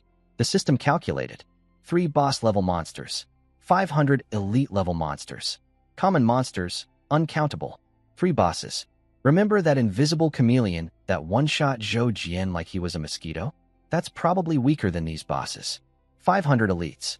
And uncountable, regular monsters, because the system couldn't even be bothered to count that high. 30 days. 1,000 employee slots. And an army of nightmares heading straight for my front door. Every time, every single time, something good happens in this store, the universe immediately follows up with a death sentence. Upgrade complete. Also, you're going to die in a month. New products unlocked. Also, an infinite horde is coming to eat your face. I swear this system runs on my suffering. 3 bosses. 500 elites. Infinity regular monsters. In 30 days. And my shield turns off. Cool. Cool. Everything is fine. I am not panicking. My hands are definitely not shaking as I tap the counter like a woodpecker having a nervous breakdown. Only one move. Call Qi Jingyang. Get more people. Lots more people. System, connect me to Qi Jingyang. Sure. Cross-dimensional calls cost 500 revenue per minute. Partial minutes charged as full minutes. 500? Per minute? Are you running a phone company or a robbery operation? The system actually sounded hurt. I'm innocent. Cross-timeline calls use enormous energy. If you think it's too expensive, you don't have to call. Oh, I have to call. Because the alternative is death. Connect me. Connecting. Also, I really am innocent. Shut up. Qi Jingyang picked up instantly. The man keeps his phone on standby like he's waiting for a pizza delivery, except the pizza is classified intel from the future. It's me, Lin Mo. He started to make small talk. Small talk. At 500 crystals a minute. No time for chat. This call costs more than a luxury car per minute. I machine-gunned the situation at him. Store upgraded. Level 2. Monthly survival test. Beast tied in 30 days. Fail equals death. Need people. Yesterday. How many? He asked. My cap went from 10 to 1,000. I heard his chair screch across the floor as he stood up.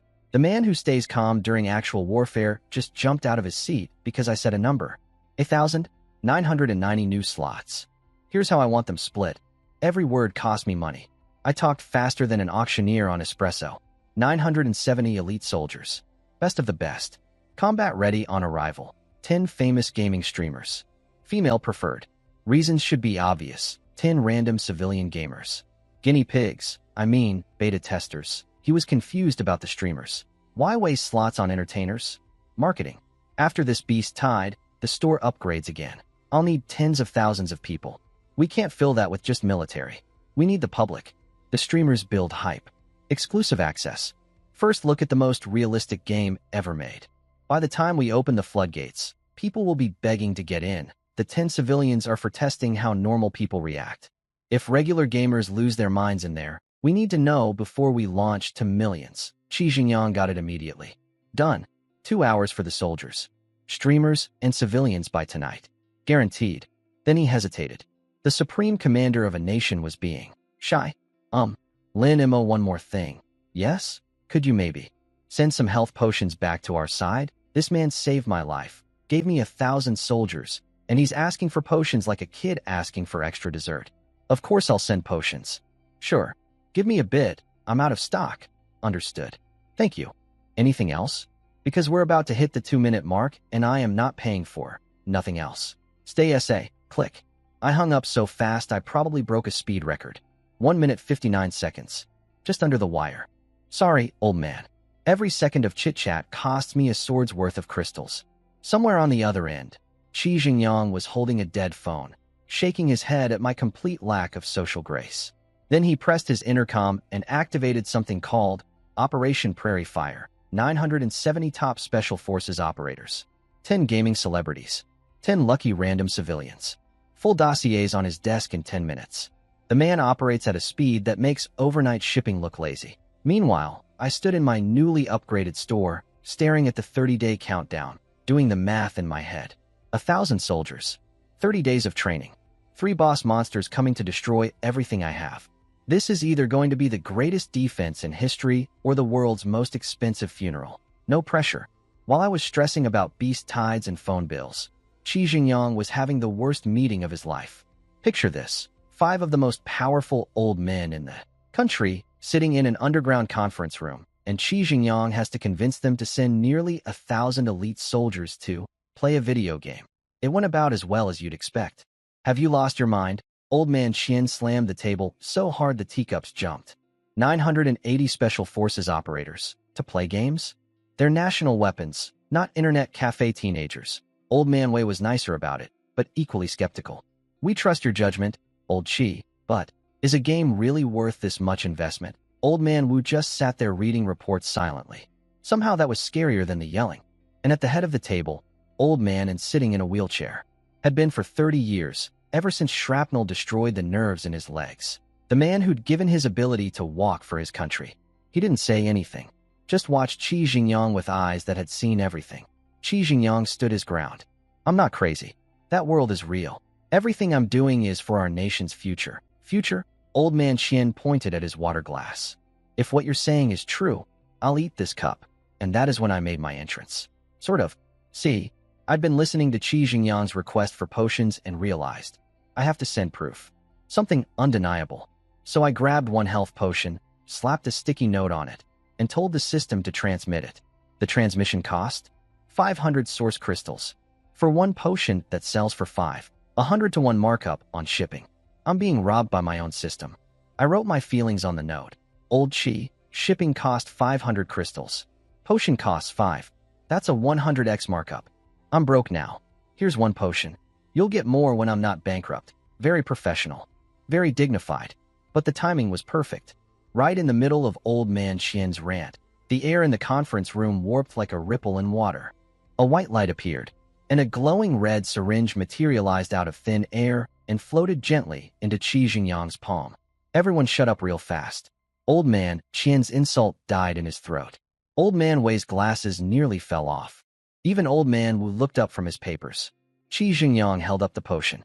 This is my evidence. Then he did something absolutely insane. He walked straight toward old man N's wheelchair. What are you doing? Old man Qian jumped up. You're going to test some mystery drug on old N? But old man N just smiled. The kind of smile from someone who stopped being afraid of anything a long time ago. Try it, he said.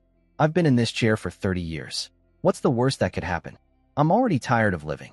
Qi Jingyang rolled up the old man's pant leg. What was underneath made everyone's heart sink. 2 sticks wrapped in skin. Muscles completely wasted away after 3 decades of zero use. Bones brittle. Nerves dead. He uncapped the needle. A sweet, clean fragrance filled the room. So fresh and alive that even angry old man Qian stopped mid-breath and sniffed involuntarily. Needle in. Red liquid pushed. 1 second. 2. 3. Then old man N's face twisted in pain. His hands gripped the armrest so hard his knuckles went white. Under his skin, you could see things moving. Like tiny creatures running around under the surface. Muscles were regrowing. Nerves were reconnecting. 30 years of damage being reversed in real time. Crack. That was bone. Growing. Everyone heard it. Then the pain faded. Old man and looked down at his legs. He wiggled his big toe. His big toe. The one that hadn't moved since before most of these soldiers were born. Tears poured down his weathered face. He grabbed the armrests. Pushed himself up. His legs were shaking. His whole body trembled. But inch by inch, this 80-something-year-old war hero who'd been told he would never stand again stood up. No crutch, no help, just a man and 2 legs that had been dead for 30 years, brought back by the cheapest item in my store. "It's real," he whispered. "I'm really standing." Old Man Xian's jaw was on the floor. Old Man Wei's glasses slid to the tip of his nose. Old Man Wu dropped his pen and didn't even notice. 5 crystals. That's what that potion cost me to make. 5. The bargain bin product. The tutorial level freebie. The thing I mass-produced with a 50% failure rate on my rickety little work table. And it just made a paralyzed man walk. Somewhere in my dusty little shop, 55 years in the future, I was brewing more potions, completely unaware that my cheapest product had just won a political argument, convinced the most powerful council in the country, and made a war hero cry tears of joy. I should really raise my prices. So while I was busy brewing potions and trying not to have a panic attack about the incoming apocalypse wave, things were happening on Qi Jingyang's end that I only heard about later. That one potion I sent, the one that cost me 500 crystals to ship, but only 5 crystals to make. The one I sent with a passive-aggressive sticky note about how broke I am, it changed everything. Qi Jingyang walked into the meeting with the 5 most powerful elders in the country.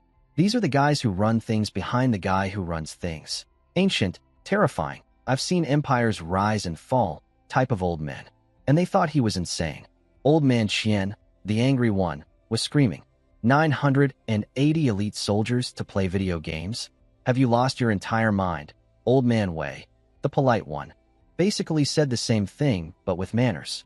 Old Man Wu, the silent one, just stared. Somehow that was worse. And Old Man and the one in the wheelchair, war hero, legs destroyed by shrapnel 30 years ago, hadn't stood up since before I was born. Qi Jingyang tried explaining. Nobody bought it. Old Man Qian was so angry he pointed at his teacup and shouted, "If what you're saying is true, I'll eat this cup." And that's when my potion arrived. Right on cue. Materialized out of thin air in the middle of their classified underground bunker, floating in a little bubble of white light. With my crumpled note still attached. Old Qi, shipping was 500 crystals. Potion costs 5. I'm bankrupt now. Here's 1. More later when I'm not poor. Very diplomatic of me. Every jaw in that room hit the floor.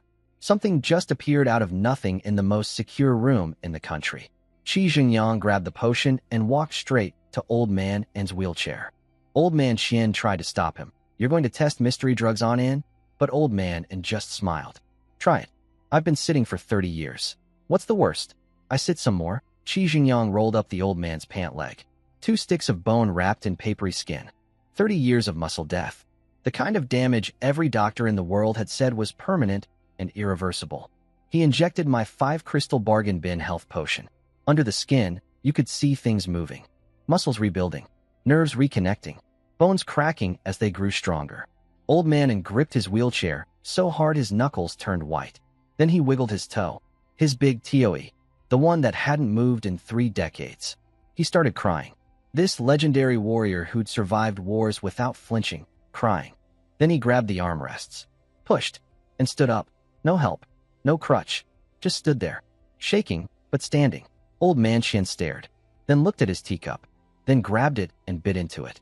Actually chomped down on the ceramic edge. Broke off a piece. Chewed it. "Bets a bet," he yelled through a mouthful of broken porcelain, laughing like a madman. "If Olden can stand, I'd eat 10 pounds of worse things." Someone tried to stop him from literally eating a cup. Nobody succeeded. The man has principles about gambling debts apparently. After that, no more arguments. "No more. You're crazy." Every single elder was on board. Then came the fun part, the streamers. Qi Jingyang's people reached out to gaming influencers, including this guy called Wang Banxian, Wang the half-immortal, some cocky streamer who'd just beaten a supposedly impossible game in a week and was live-bragging about it to his audience. "Nothing can challenge me. Being unbeatable is so lonely." Then he got a message from the official platform account. 120 million followers, gold verified, offering him exclusive beta access to Wasteland Era. He almost deleted it as spam. His chat room saved him. "Dude, that's the real official account," he typed. "I'm in," faster than he'd ever typed anything. 3 minutes later, knock, knock, knock. He opened his door and nearly fainted. 2 fully armed SWAT officers standing there holding a silver briefcase. "Your Wasteland Era login equipment. Please sign for delivery." 3 minutes. From reply to doorstep delivery by armed special forces. Amazon could never. He opened the case on stream. Silver helmet inside.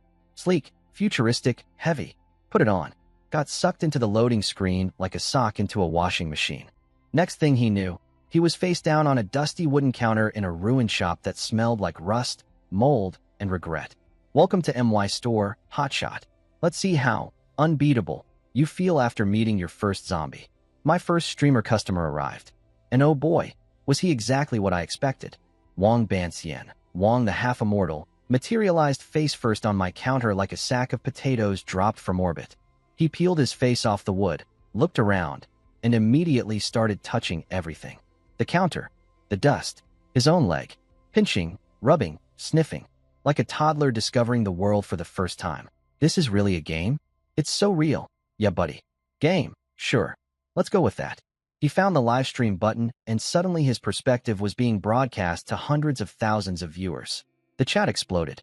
Within seconds, his audience shot through the roof. People were losing their minds over the graphics, the lighting, the particle effects on dust. Then this genius spotted me sitting in the corner, flipping my knife. Hey everyone, I think this guy's an NPC. Hey buddy, smile for the camera. He leaned in with this goofy tourist at the zoo expression, examining me like I was a museum exhibit. So I did what any reasonable shop owner would do. I flicked my knife at his face, stopped it 1 centimeter from his eyeball. He flew backwards, crashed into a shelf, knocked over a bunch of empty cans, and screamed like he'd seen his own ghost. His heart rate probably tripled. The NPC is just shy, he told his audience, voice cracking. Shy. He almost got stabbed between the eyes, and he called me shy? I love this idiot already. His chat was dying laughing.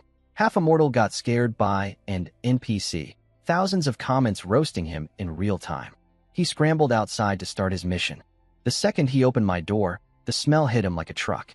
50 years of rot, decay, and urban decomposition delivered straight to his nostrils. Then he saw it. The wasteland. The ruins. The broken buildings. And his chat went absolutely nuclear. Because they recognized it. Wait, that's the World Trade Center building from Jiangcheng. That's the plastic surgery billboard from downtown. I live near there. The geography is 100% accurate. The game map was a perfect one-to-one copy of a real city. Because it is that real city. 55 years later. After monsters ate everyone. But they didn't know that part. They just thought some insane game company had recreated an entire metropolis in apocalypse mode. Wong Banxian got all puffed up. This is MY City. Home turf advantage. Zombies don't stand a chance. He dug through rubble looking for weapons. No guns. No swords. Nothing useful. Finally pulled out a rusty piece of rebar from under some rocks. About a meter long, sharp on both ends, covered in rust. He swung it around like a martial arts master. Behold, my golden staff.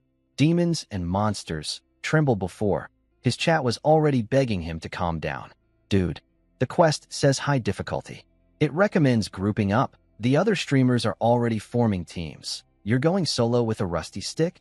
But Wong the half-immortal doesn't do. Caution, Wong the half-immortal does. Content. I watched him swagger out into the wasteland with his rusty rebar, 0 armor, 0 potions, and the confidence of a man who has never been punched by reality. From behind my counter, I started a mental timer. I gave him about 90 seconds before the screaming started. I watched this whole thing through the store window. Best entertainment I've had since arriving in this hellhole. Wong Banxian. Mr. Unbeatable is so lonely. Rejected every piece of advice his audience gave him. Group up? Team play? Strategy? Only weaklings team up. Lions hunt alone. He grabbed his rusty rebar, declared it a golden staff, and marched into the wasteland like he was the main character of an action movie. His chat was begging him to reconsider. He ignored every single message. 500,000 people were watching this man speedrun his own death. He found his zombie pretty quickly. Classic model, rotting business suit, half a face, eyeball dangling like a Christmas ornament. It was crouched over something, chewing. I don't want to know what. Wong Banxian crept up behind it, and when it turned around with that nightmare face, his entire body flinched. His legs literally shook. His chat flooded with about 10,000, oh God, messages simultaneously. But he's a streamer. He's got an audience. He can't look scared on camera. So he did what every terrified man with an ego does. He screamed an insult and charged. Eat my golden staff. He jumped, Full anime leap. Both hands on the rebar. Swinging down with everything he had. He missed the head. Hit the shoulder instead. The vibration traveled back through the metal and nearly ripped the bar out of his hands. This zombie's bones were made of something that shouldn't exist in biology. Before he could recover, swipe. Zombie claw straight at his chest. He blocked with the rebar, but the force of it sent him flying backwards. Landed on but on a pile of broken rocks. OW, real pain. Real bruise. Real regret. The zombie pounced. Mouth wide open, aiming for his throat. Breath smelling like a dumpster that achieved consciousness and chose violence. His chat was having a collective heart attack. Run. You're going to die. This is a starter mob? Who designed this? Wang Banxian kicked the zombie in the gut, barely moved it. Thing weighed a ton, and scrambled away on all fours like a terrified crab. Then he got up and ran. Someone help me. This is supposed to be a tutorial enemy. The swagger? Gone. The confidence? Evaporated. The Lions Hunt Alone speech? Ancient history. This man was sprinting through the ruins, screaming at the top of his lungs, with a zombie hot on his tail. He dove into a narrow alley, climbed over a flipped tricycle, ripped his pants on something. His thigh was bleeding and burning. The pain was so real, he actually ran faster because his brain finally understood. If a scratch hurts this much, a bite would be unimaginable. The zombie, being stupid, crashed straight into the tricycle. Tripped. Fell. And that's when Wang Banxian's gamer instincts kicked in. The real ones. Underneath all the clowning and bragging, this guy actually knew how to play. He stopped running. Calculated. He was getting tired. Real physical exhaustion, lungs burning, legs heavy. Running was a losing strategy. His stamina wasn't infinite. He had to fight. He pressed his back against the alley wall, gripped his rebar like a spear, hands shaking, covered in a paste of sweat and dirt. The zombie untangled itself and charged again. But the alley was narrow. No room to dodge sideways. It was coming straight at him like a guided missile of rotting flesh. Wang Banxian screamed something deeply inappropriate about the zombie's ancestry. And then he did the one thing that actually works. He stabbed. Not swung. Not slashed. A straight, precise thrust aimed directly at the eye socket. The soft tissue offered zero resistance. The rebar slid in like a key into a lock. Through the eye, into the brain. He twisted it. The zombie froze. Its claws stopped 2 centimeters from his nose. 2 centimeters. He could see the dirt under its fingernails. Could feel the heat of its rancid breath. Then it went limp. Hung on the rebar like wet laundry. Dead. Wang Banxian held that pose for 30 seconds straight, too terrified to let go. Then he collapsed to the ground, gasping, shaking, covered in hot black blood. That was the tutorial enemy. 500,000 people just watched the unbeatable streamer nearly get killed by the weakest monster in the game, save himself through pure desperation, and sit on the ground looking like he'd just survived a car accident. And his viewer count? Still climbing. Perfect marketing. I was watching the live stream numbers from inside the shop. And let me tell you, Wang Banxian was doing my marketing job beautifully, without even knowing it. After killing that zombie, something clicked inside him. He went from, I'm going to die, to, that was the greatest experience of my life, in about 3 seconds. The emotional whiplash was incredible. He stood up on shaking legs, looked into his camera, and delivered the most genuine endorsement any product has ever received. If this game never shuts down, I will play it until I die. This is what real gaming is. Everything I played before was garbage compared to this. 500,000 viewers. Rockets and yacht emojis exploding across the screen. Donations pouring in. And this man was standing in MY Wasteland, covered in zombie blood, advertising MY Store's ecosystem without me spending a single crystal on marketing. He tried to find an inventory system to store the corpse. Open menus. Waved his hands around. Nothing. No backpack. Nope. Welcome to Wasteland era, buddy. You want to bring your kill back? You carry it. With your hands. Like a caveman. He grabbed the zombie's leg and started dragging it back. The corpse scraped across broken concrete, making the most disgusting wet meat on gravel sound imaginable. The smell was apparently so bad, he nearly threw up on camera. Why did they make the smell so realistic? Who asked for this? Me. I asked for this. Well, I didn't ask, but I live here, so everything smells like this all the time. You get used to it. Sort of. Not really. His chat was going insane. People demanding to know where to buy the game. Others refusing to believe it was real. There's no way VR tech is this advanced. Blink twice if you're being held hostage. Wang Banxian snapped at them. You think I'm faking this? You can't smell what I'm smelling through your screen. This is worse than squatting in a public toilet for 3 days straight. He held up his hand, dried black blood cracking on his skin, sticky and tight. You feel it coagulating. Tell me what graphics card does that. Then he said something that made me almost spit out my tea. Honestly, if I didn't know this was a game, I'd think I actually traveled to another world. Brother, you have no idea how close to the truth you are. He picked up the zombie leg again, started heading back to my shop. Hope the store guy gives me something decent. I'd settle for a glass of water at this point. He froze. Sound.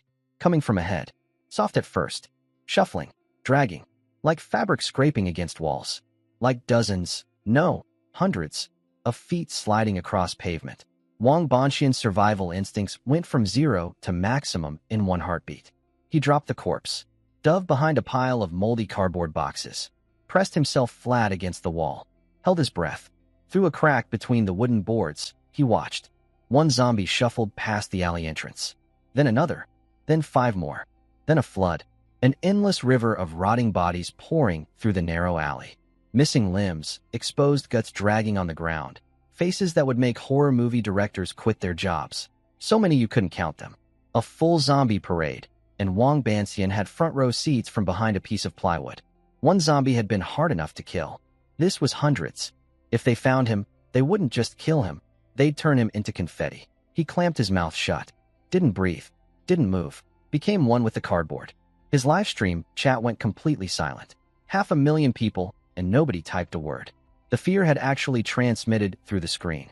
Viewers at home, sitting in their comfortable chairs with snacks and blankets, were genuinely terrified watching a first-person view of a man hiding from a zombie horde behind. Wet cardboard. After a few seconds of absolute silence, one brave soul posted, "Friendly reminder. Those of you watching at home are allowed to breathe." Someone replied, "Thanks. I literally forgot. That is the power of Wasteland Era. A game so real that the audience forgets to breathe." And somewhere in the background of all this beautiful, terrifying, view count exploding content, my store's name was being burned into the brains of hundreds of thousands of potential future customers. Wang Banxian thought he was playing a game. His audience thought they were watching entertainment. But what was actually happening? The greatest product launch in marketing history. Free of charge. Powered by pure terror. I took another sip of tea. Business is good. I watched the whole thing on the livestream feed from my counter. Popcorn-worthy entertainment. Wang Banxian was hiding behind a piece of plywood. A piece of plywood. Between him and a zombie horde. His entire survival strategy was be a cardboard box. And honestly, it was working. The zombies shuffled right past him. Hundreds of rotting feet dragging by, inches from his hiding spot. He could see the dirt under their toenails. Sweat was dripping into his eyes, but he didn't even blink. His 500,000 viewers were collectively holding their breath. Nobody typed. Nobody moved.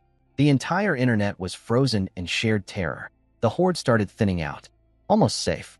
Almost free. He was probably already mentally composing his victory speech. "I am the chosen one. Nothing can." Shuffle. 1 pair of sneakers stopped right in front of his board. Then a face pressed against the crack in the wood. Female zombie. 1 eye missing. The other one cloudy and dead, staring directly at him from 5 centimeters away. And I swear, Wang Banxian later said she was smiling. Like, "Peek boo, found you." She ripped the board away like it was tissue paper. There he was, crouching in the corner, hands still in the holding a board position, looking like the world's worst hide-and-seek player. She screamed. Not a moan, not a groan, a scream. Like a dinner bell for every zombie in the neighborhood. Every single head in that horde turned toward him simultaneously. Dozens of milky dead eyes locking onto one terrified streamer like heat-seeking missiles made of rot. He tried to run. Bless his heart, he really did. Got about 1 step before the wave hit him. Zombies piled on top of him like a mosh pit from hell. 5, 10, 20 bodies crushing him to the ground. He fought. Punched rotting faces. Screamed curses at them. But it was like fighting the ocean. Every punch meant nothing against the tide. Then came the biting. Neck. Arms. Legs. Everywhere. All at once. Through the live stream, I could hear his screaming. Not the dramatic movie kind. The real kind. The kind that comes from someone experiencing what it feels like to be eaten alive with 100% pain feedback. His camera went red. Then black. System, you have died. Disconnecting. Back in the real world, This man launched out of his gaming chair like he was spring-loaded, ripped off the helmet, threw it on the desk, sat there drenched in cold sweat, shaking uncontrollably, touching his own neck to make sure it was still attached. 5 full minutes of just breathing. Then he looked at his stream, still running. 500,000 people watching an empty chair and a sweaty man having an existential crisis. "I'm alive," he croaked. Just a bit too exciting. "This game isn't made for humans." His chat went berserk. Half the comments were, "Are you okay?" The other half were, "Do it again." Then he dropped the news that really hurt. 1 free life per day. "I can't respawn until 6 a.m. tomorrow." The chat rioted. 1 life? What kind of game is this? Can't you buy extra lives? The developer hates money. But here's what matters. What really matters from my perspective as a shopkeeper watching his investment grow. Wang Banxian died. Horribly. On camera. In front of 500,000 people. Got eaten alive by zombies and experienced every second of pain. And his viewer count? It doubled during the death scene. People weren't leaving. They were sharing. "Come watch this guy get eaten alive in the most realistic game ever made." He lost 1 life. I gained 1,000,000 eyeballs. Every single one of those viewers just watched the most intense, most terrifying, most real gaming content ever created. And tomorrow morning at 6, they'll all be back, waiting, wanting more. Wang Banxian thinks he failed his mission. He didn't fail anything. He just ran the most successful advertisement in the history of entertainment. And he did it for free. I raised my teacup to the empty shop, to marketing, to zombies, to streamers who don't know when to shut up. Business is booming. I didn't even have to check the numbers myself. The system showed me the external network chatter, and what I saw made me want to kiss that stupid glowing ball. Every single streamer I'd been given, dead. All of them. Within the first hour. Old P lasted 2 minutes before a dog ate him. Goo Goo Cat got triple-teamed by zombies. She described their fingernails digging into her flesh and nearly threw up just typing about it. Z-Ran, who apparently has actual martial arts training, tried to fistfight a zombie and discovered that punching concrete bones hurts your hand more than their face. Su Xiaodu got killed and had her skirt torn by a zombie, which she was more angry about than the dying part. And Wang Banxian? Tactical logout, he called it. Sure, buddy. Very tactical. Very planned. Nothing says strategy like screaming while being eaten alive by 30 zombies on camera. But here's the beautiful part. They were all in a group chat together. Every big-name streamer. Comparing deaths like war stories. And instead of being traumatized into quitting, they were competing over who could get back in first. The problem? 1 free life per day? Can't respawn until 6 a.m. Unless you have source crystals. And source crystals? You can only get them inside my game. Inside MY Store. Do you see what's happening? Do you see the economics of this? Somebody, some absolute genius of a player, had gotten a few crystals and listed one on an auction site. Price, 300 yuan. 300 real-world dollars. For 1 crystal. The thing I sell health potions for at 5 crystals a pop. My cheapest product costs 1,500 yuan in real-world money. My 5 crystal bargain bin potion is worth 1,500 bucks out there. And it sold instantly. The streamers started a bidding war in the chat. Z-Ran offered 500 per crystal. Su Xiaodu, the girl who was more offended by zombie fashion crimes than actual death, offered 600. I'm going back in there and ripping that zombie's head off for touching my skirt. 600 yuan per crystal. Respawning costs 100 crystals. That's 60,000 yuan to come back to life once. And these maniacs were fighting over who gets to pay it. No cash shop. No microtransactions. No, buy gems, button. The game literally has 0 monetization, and people are spending more money than any pay-to-win game in history. Because they can't buy crystals from me. They have to buy them from each other. Supply and demand doing what supply and demand does. Mafong, the analytical streamer, nailed it. Whoever respawns first captures all the viewers. 1 extra minute of streaming right now is worth tens of thousands of new followers. They weren't paying to play a game. They were paying for attention. For content. For the chance to be the first person back in the most talked-about experience on the entire internet. Wang Banxian sat in his apartment, staring at the ceiling, hands still shaking from phantom zombie bite pain, doing mental math. He gained 1 million followers from a 10-minute stream that ended with him being devoured alive. 1 million. And he couldn't get back in until 6 a.m. 20 hours of waiting while his competitors scrambled to buy crystals at insane prices just to respawn early and steal his audience. In 1 single morning, source crystals went from weird game currency to the hottest commodity on the internet, more valuable than Bitcoin in its early days. And the only place in the universe that produces them? My store. My crappy, dusty, recently upgraded level 2 convenience store at the end of the world. I am sitting on a gold mine. No, I am sitting on a diamond mine. Every zombie my soldiers kill, every crystal they earn, every potion I brew, it all has real-world value now. And the demand is only going up. I leaned back in my chair and looked at the ceiling. 30 days until the beast tide tries to destroy everything. But if business keeps going like this, I might actually survive. I might even get rich. After I survive the 3 boss monsters and infinite horde trying to eat my face, of course. Minor detail. The streamer group chat was pure chaos, and I was loving every second of it. These 10 influencers, the biggest names in gaming, were all dead within the first hour of playing. Every single one. And instead of crying about it, they were having a bidding war over MY currency. Source crystals started at 300 yuan each, then 500, then 600, then 1,000. 1,000 real-world yuan per crystal. 1 crystal. The thing my soldiers earned by the handful from killing basic zombies. The thing I used to buy herbs that I failed to turn into potions half the time. That crystal is now worth $1,000 on the outside. Let me do some quick math here. A single health potion costs 5 crystals in my shop. At current street price, that's 5,000 yuan. For the cheapest medicine I sell, my bargain product, the one I was embarrassed about sending to Xinjiang because it seemed too basic. 5,000 yuan. I could cry. Then things got spicy. This streamer called Wild Fairy Tale, the luckiest human being alive, casually mentioned he had 200 source crystals. He literally tripped and fell next to a glowing rock in a trash can. Picked it up. 200 crystals. Just like that. Everyone else had been fighting zombies, running for their lives, dying horribly. And this guy face-planted into a fortune. The chat went feral. Old P was calling him Daddy. Ziran offered to send suggestive photos. Su Xiaodu turned on maximum cutesy voice. Everyone wanted those crystals. Ma Fong, the smart one, told him not to sell. Prices are only going up. This game just started. Everyone agreed. Not because they cared about Wild Fairy Tale's financial future, but because if he couldn't sell, then nobody could respawn, which meant they were all equally screwed. Beautiful solidarity.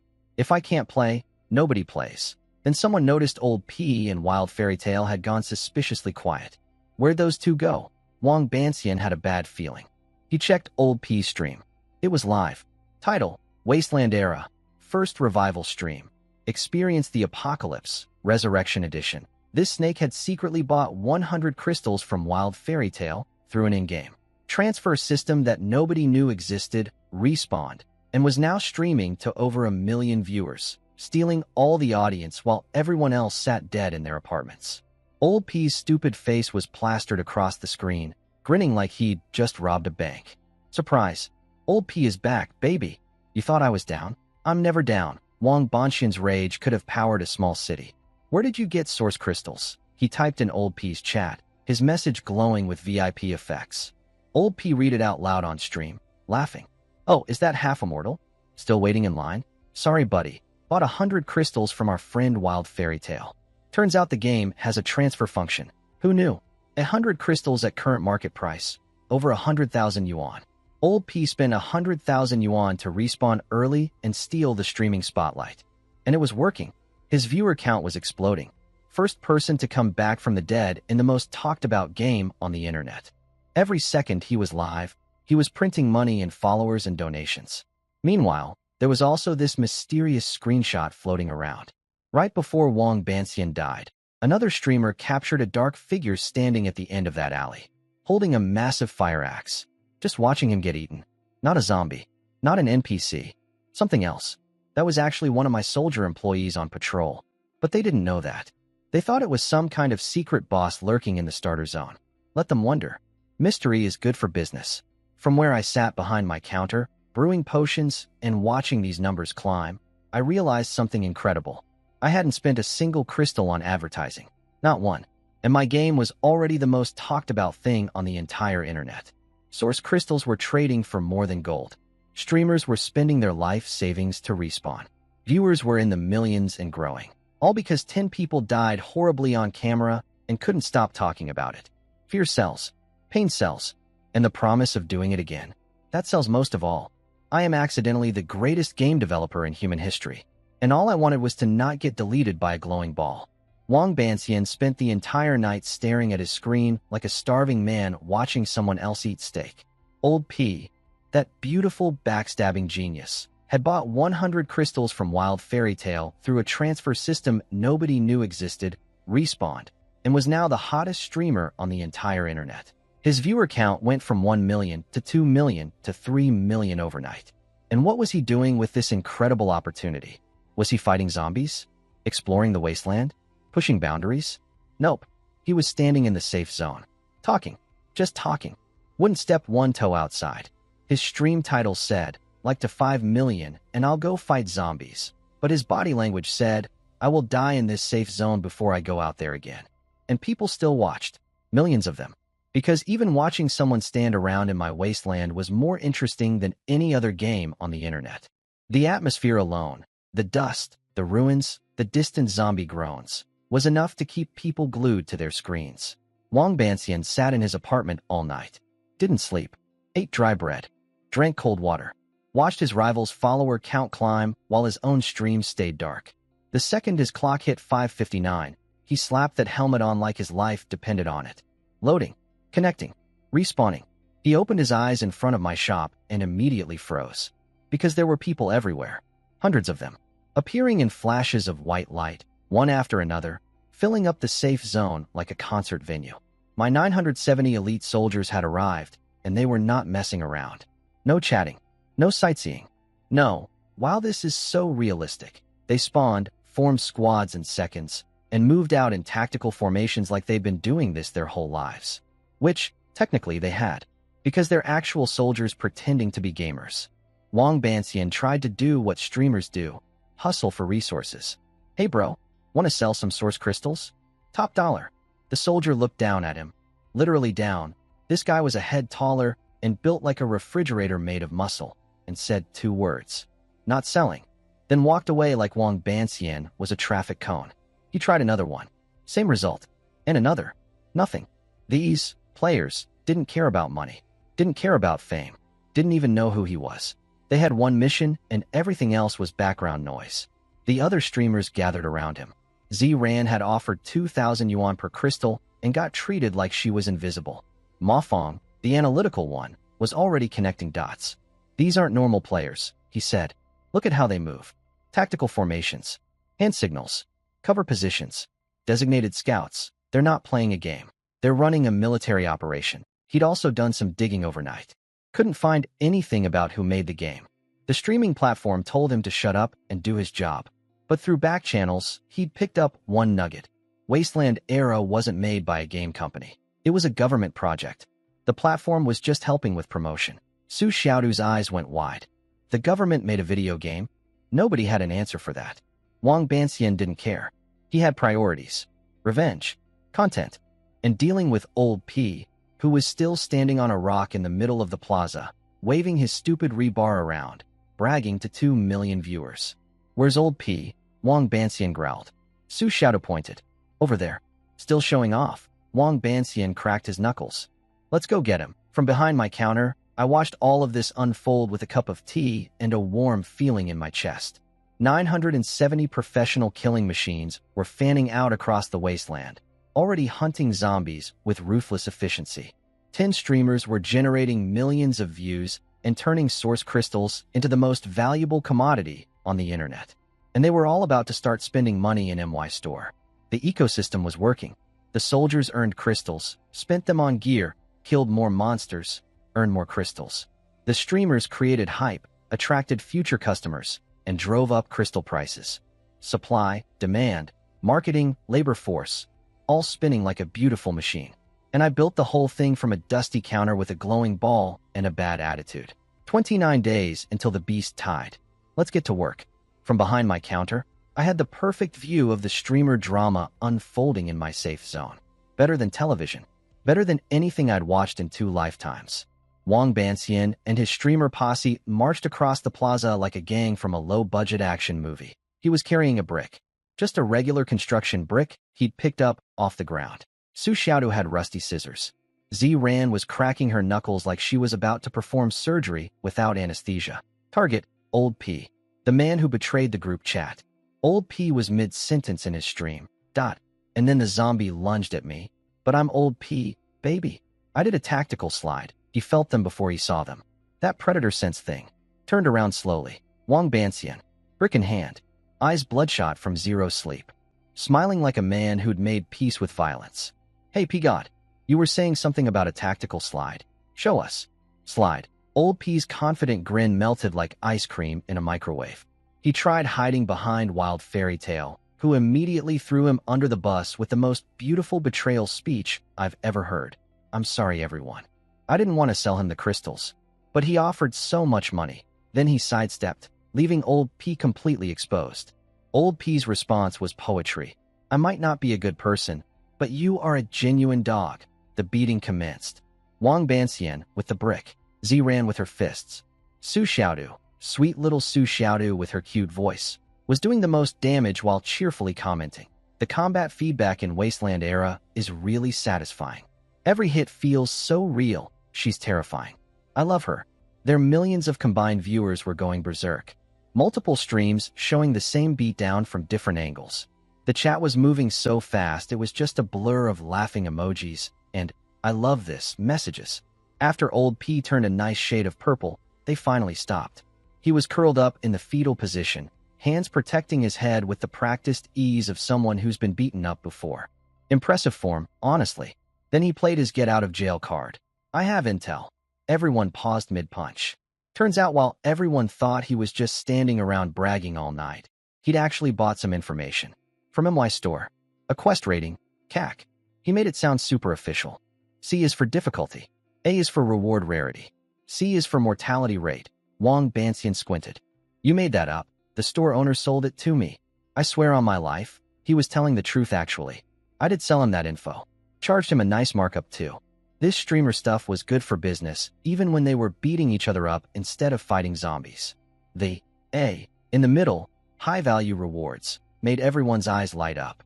Gamers can resist anything except rare loot. Fine, Wang Banxian said, dropping the brick.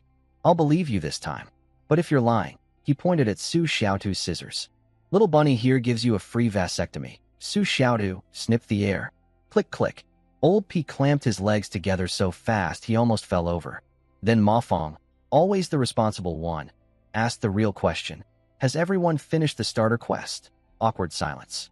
Out of 10 streamers, only 4 had actually completed the basic, kill one zombie and bring it back, mission. The other 6, including Wang Banxian, the man who just led a vigilante assault, hadn't even turned in their first quest. These are supposed to be my marketing team. My promotional geniuses. My hype machine. 6 of them couldn't kill one zombie and carry it home. Meanwhile, my 970 soldiers were already deep in the wasteland, operating in perfect formations, racking up kills and crystals like professional harvesters. The contrast was honestly beautiful. On one side of my safe zone, a disciplined army systematically dismantling the apocalypse. On the other side, 10 famous people arguing about who gets to hit whom with a brick. Both groups equally important to my business. One earns the money. The other makes sure the world knows about it. Balance. Harmony. Commerce. I took another sip of tea. My streamers finally got their act together. Sort of. Old P, despite being beaten to a nice shade of eggplant, had actually done something useful overnight. He and Gugu Cat had killed an extra zombie and stashed the body like squirrels hiding acorns. The 6 streamers who still hadn't finished the tutorial quest just had to drag that corpse to my counter, and boom. Quest complete. Group credit. Participation trophy gaming. I processed their submission, unlocked their remote recycling, and watched them march out the door like they were conquering heroes instead of people who needed a pre-killed zombie handed to them. To the death mine, Wang Banxian shouted, pointing dramatically westward. We claimed the A-rank reward. Very inspiring. Very heroic. That energy lasted about 20 minutes. They followed the trail my soldiers had already cleared, dead zombies everywhere, black blood still wet on the ground. Mafong kept examining the battle evidence with his analytical brain. These aren't normal players. This level of tactical coverage. Yeah, buddy, those are professional killers pretending to be gamers. But you don't need to know that. They reached the mine entrance. Big, dark, scary hole in the ground. Classic dungeon vibes. But on the walls inside, glowing blue stones. Hundreds of them. shimmering in the darkness like stars. Wang Banxian touched one. Blue fluorite. Rarity, rare. Recycling value, 3 source crystals per unit. 3 crystals per rock. And there were hundreds of rocks on this wall alone. The transformation was instantaneous. 10 battle-ready streamers became 10 gold-crazed miners in approximately 0.3 seconds. Money, Wang Banxian screamed, eyes bulging. Every single person opened the shop menu and bought a pickaxe. 1 crystal each. My cheapest product, and I just sold 10 of them in 1 second. Beautiful. Clink, clink, clink, clink, 10 pickaxes swinging simultaneously. Sparks flying. The A-rank quest? Forgotten. Combat readiness? Gone. Dignity? Never existed. Wang Banxian was swinging so fast his arms were blurring. 3 crystals. 3 crystals. 3 crystals. He chanted with every hit like a deranged monk. Wild Fairy Tale did the math on stream. I sold crystals yesterday at 2,500 yuan each. 1 rock equals 3 crystals. That's 7,500 yuan per rock. I don't want to waste time mining, but it gives too much money. I can't stop. His chat exploded. 500 PR crystal. 1 rock is worth more than my monthly salary. I work for a month, and I'm worth less than a glowing pebble? Even Mafong, Mr. Cool and Analytical, was mining. With laser focus, hitting every weak point perfectly, maximizing efficiency like a human excavation machine. The man who 5 minutes ago was analyzing military tactics was now optimizing his pickaxe angle for maximum mineral yield. Their viewers were losing their minds. We came here for combat. For adventure. For zombie slaying. What they got? 10 famous people hitting rocks with hammers for money. I didn't subscribe for this. Where's the A-rank challenge? This is literally just a mining stream now. Nobody cared. Nobody even read the chat. They were drunk on crystal fever. Every swing was another 7,500 yuan. Every rock was a month's rent. Their brains had completely short-circuited. From my shop, I was grinning. Those pickaxes cost me basically nothing. They'd mine crystals, bring them back, and spend them in MY store. Then go mine more. The cycle was perfect. But here's the thing about mining in a dark cave in the apocalypse that these idiots apparently forgot. Caves have things in them. While they were cackling and swinging and counting imaginary money, nobody noticed the sounds coming from deeper inside. Tiny scratching noises. Like fingernails on stone. Like hundreds of tiny legs skittering across rock. Getting closer. Mafong heard it first. His pickaxe stopped mid-swing. Quiet. 2 words. Everyone froze. Because when the calm analytical guy says, quiet, in that tone, you listen. He looked up at the ceiling. Blue lights were flickering up there. Not the steady glow of minerals. These were moving. Pulsing. And between them, darkness that was shifting, crawling, alive. Then the ceiling fell. Not rocks. Bugs. A waterfall of black armored insects. Each one the size of a bottle cap, pouring down from above like living rain. Hundreds of them. 10 streamers. 10 pickaxes. 0 weapons. 0 armor. Standing in a dark cave they wandered into because they saw shiny rocks. Greed is a beautiful marketing tool, but it's a terrible survival strategy. I poured myself another cup of tea. This was going to be good. My streamers found the mine. They found the glowing blue rocks. They did math. And then their brains shut off completely. 10 professional gaming influencers, people who are paid to entertain audiences, simultaneously abandoned all combat objectives to become miners. Pickaxes swinging, sparks flying, mouths foaming about money. Wang Banxian was chanting 3 crystals, with every swing like a cult member. Wild Fairy Tale did live math on stream. 1 rock equals 7,500 real-world yuan.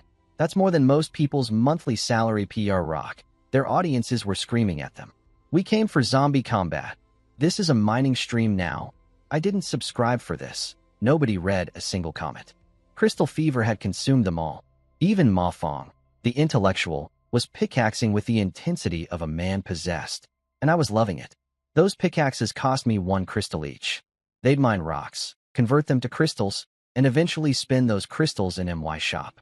The circle of commerce is beautiful. Then the cave reminded everyone why it's called the death mine and not the free money mine. Bugs. Black armored beetles the size of bottle caps. Raining from the ceiling like a horror movie sprinkler system. Hundreds of them. Thousands. Wang Banxian smashed one with his pickaxe. Full power swing. Sparks flew off its shell like he'd hit a steel plate. The bug didn't even crack. It just got mad. It bit his leg. tore through fabric and flesh in one chomp. His scream could have shattered glass. Within seconds, everyone was screaming. Su Xiaodu was stomping and shrieking. The bugs had barbed legs. They stuck to you. Couldn't shake them off. Old P collapsed and started rolling on the ground, howling about where they were biting him. I don't want to know the specifics. 10 streamers. 10 pickaxes. 0 actual weapons. 0 armor. Standing in the middle of a bug tsunami in a dark cave they walked into because rocks were shiny. They lasted maybe 30 seconds. All 10 screens went black at the same time. You have died. You have died. You have died. Times 10. Their group chat erupted. Wang Banxian sent a 50-second voice message that was nothing but swearing. Pure, concentrated, weapons-grade profanity. I'm told it was impressive even by internet standards. Old P, this is your sea-level difficulty? I just respawned and I'm already dead again. They did a post-mortem analysis like real gamers. Zran calculated the bugs had 5 times the defense of regular zombies. Normal iron tools couldn't even scratch them. Night Voice pointed out that even 100 players couldn't clear that cave with current equipment. Su Xiaodu quietly asked the question nobody wanted to hear. What if? We're just too weak? Even C difficulty is impossible for us right now. Devastating. Accurate. Painful. Wang Banxian was back in his apartment, staring at his ceiling, doing the saddest math of his life. 2 days of playing. 1 completed quest. 2 deaths. 0 source crystals. And another 20-hour wait until his next free respawn. But here's what he didn't know. While he was mourning his digital life, his viewer count was still climbing. People were sharing clips of the bug attack. Watch 10 streamers get eaten by insects in the most realistic game ever. The death content was more viral than any victory would have been. Comments were pouring in. Why isn't my name on the beta list? Where do I sign up? I could play better than these people with my feet. That last one? That's what I want. That's the exact reaction that turns viewers into future customers. I could do better. The 4 most profitable words in gaming history. Meanwhile, back in my shop, I was handling actual business. I'd finally maxed out my potion-making skill. Every single initial life potion, perfect success rate. But to unlock the gene enhancement potion, the real moneymaker, I needed a laboratory. To get a laboratory, I needed a potion factory. To get a potion factory, I needed max potion skill. This system designs progression trees like a sadist designs obstacle courses. Every step requires the step before it, which requires the step before that. It's like being told you need a job to get experience, but you need experience to get a job. But I finally jumped through every hoop. System. Build the potion factory. Cost. 10,000 revenue. Proceed? Proceed. 10,000 crystals. Gone in a blink. But this factory would let me mass-produce potions and unlock the gene enhancement lab. 1,000 soldiers buying supplies daily. 10 streamers making my game famous. Millions of viewers begging to play. And now a factory to manufacture the products they'll all need. 28 days until the beast tied. The machine is running. Now I just need it to run fast enough. The potion factory materialized behind my shop like someone hit place building in a city simulator. No construction workers, no cranes, no 6-month delays. Just reality folding itself into a new shape and boom. Industrial-grade pharmaceutical facility, ready to go. 1,000 potions per hour. Per hour. I used to spend an entire night making 100 and failing half the time. Now I had a machine doing it while I drank tea. This is what progress looks like, people. This is why you invest in infrastructure. But factories need raw materials. And the main ingredient for everything, health potions, gene potions, all of it, is monster blood. Specifically, the cheap grunt-level monster blood. The stuff that literally pours out onto the ground every time my soldiers kill something and nobody bothers collecting it. Waste. Beautiful, profitable waste. Just sitting there in puddles, waiting to be scooped up. Now, I could buy blood from the system store. But that costs revenue, and revenue is sacred. Revenue upgrades my store. Revenue builds factories. Revenue keeps me alive. Spending revenue on raw materials when I have 1,000 free laborers outside is like paying for tap water at a restaurant. So I did what any good capitalist would do. I created an event. Global announcement. Limited time blood collection event. Sell monster blood to the store for source crystals. Top 3 collectors win a free gene enhancement potion. I leaned back and watched the fireworks. The announcement hit every player simultaneously. 1,000 screens lit up with golden exclamation marks. My soldier squad was on top of a ruined building when they saw it. Chen Feng dropped his binoculars. Zhou Jian stopped polishing his knife. Everyone crowded around the notification like kids around an ice cream truck. Gene enhancement potion? They whispered, like they'd just read the name of God. Qin Feng, always the analyst, broke it down. Gene potion almost certainly means permanent stat boosts. Physical evolution. This could be the breakthrough we need to fight stronger monsters. Up until now, these elite soldiers had top-tier weapons and combat skills, but their bodies were still regular human. One zombie scratch meant infection. One bug bite meant a broken leg. If they could upgrade their actual biology. But here's the cruel part. Only 3 potions. For 1,000 players. 3 out of 1,000. Worse odds than getting into medical school. Shen Feng's brain went into overdrive. We can't compete individually. Other squads are just as organized. So we pool everything. All 10 of us collect blood. All of it goes to one person's account. Who? Everyone asked. Zhou Jian. He's our close combat specialist. He needs the physical boost most. Zhou Jian's face went through about 7 emotions in 2 seconds. Then he launched himself at Qin Feng, picked him up, and bear hugged him like a child hugging a teddy bear. Captain, I love you. Put me down. And don't celebrate yet. Qin Feng looked out the window. In the distance, sounds of combat were already erupting across the wasteland. Other squads had read the same announcement. The blood rush had begun. From now on, not a single drop gets wasted. This isn't hunting. This is a race. Meanwhile, my dead streamers were seeing the announcement too, from the afterlife. Sitting in their apartments, staring at their dark screens, reading about an event they couldn't participate in because they were all dead. Wang Banxian was probably putting his fist through a wall right now. And Lei Yu, cleaning his machine gun, mentioned something interesting about the death mine bugs. I fired 10,000 rounds at those things. Not a single casualty. Those beetles are indestructible, but also, they can't leave the dark. They're afraid of light. I filed that away. Interesting. Very interesting. As for the event itself, pure genius, if I do say so myself. I needed blood. They wanted crystals and gene potions. I dangled a carrot, and now 1,000 trained killers were about to turn every monster in a 5-mile radius into a juice box. I get free materials. They get motivation. The factory gets fed. The potions get made. Everyone's happy, except the monsters. The monsters are having a very bad day. While I was setting up my factory and watching blood collection numbers pour in, Shen Feng's squad went shopping for trouble. They bought one of my F-level intel reports, the cheapest rating. And before anyone asks, yes, F-level is the easiest tier. That's why it costs the most. Because you can actually survive it. Those flashy high-letter ratings that sound impressive, those are cheap because you're paying for your own funeral. The streamers learned that the hard way with their A-rank reward, Bug Cave. But Lei Yu and Zhou Jian were complaining anyway. F-level? Really, Captain? We've got full epic weapons now. We should be hunting elites. Qin Feng ignored them. Smart man. Alive man. They walked 30 minutes to a dead desert. Dried up trees sticking out of sand, dunes like skeleton fingers. Complete silence. Not a single living thing visible. Zhou Jian relaxed. See? F-level. Boring.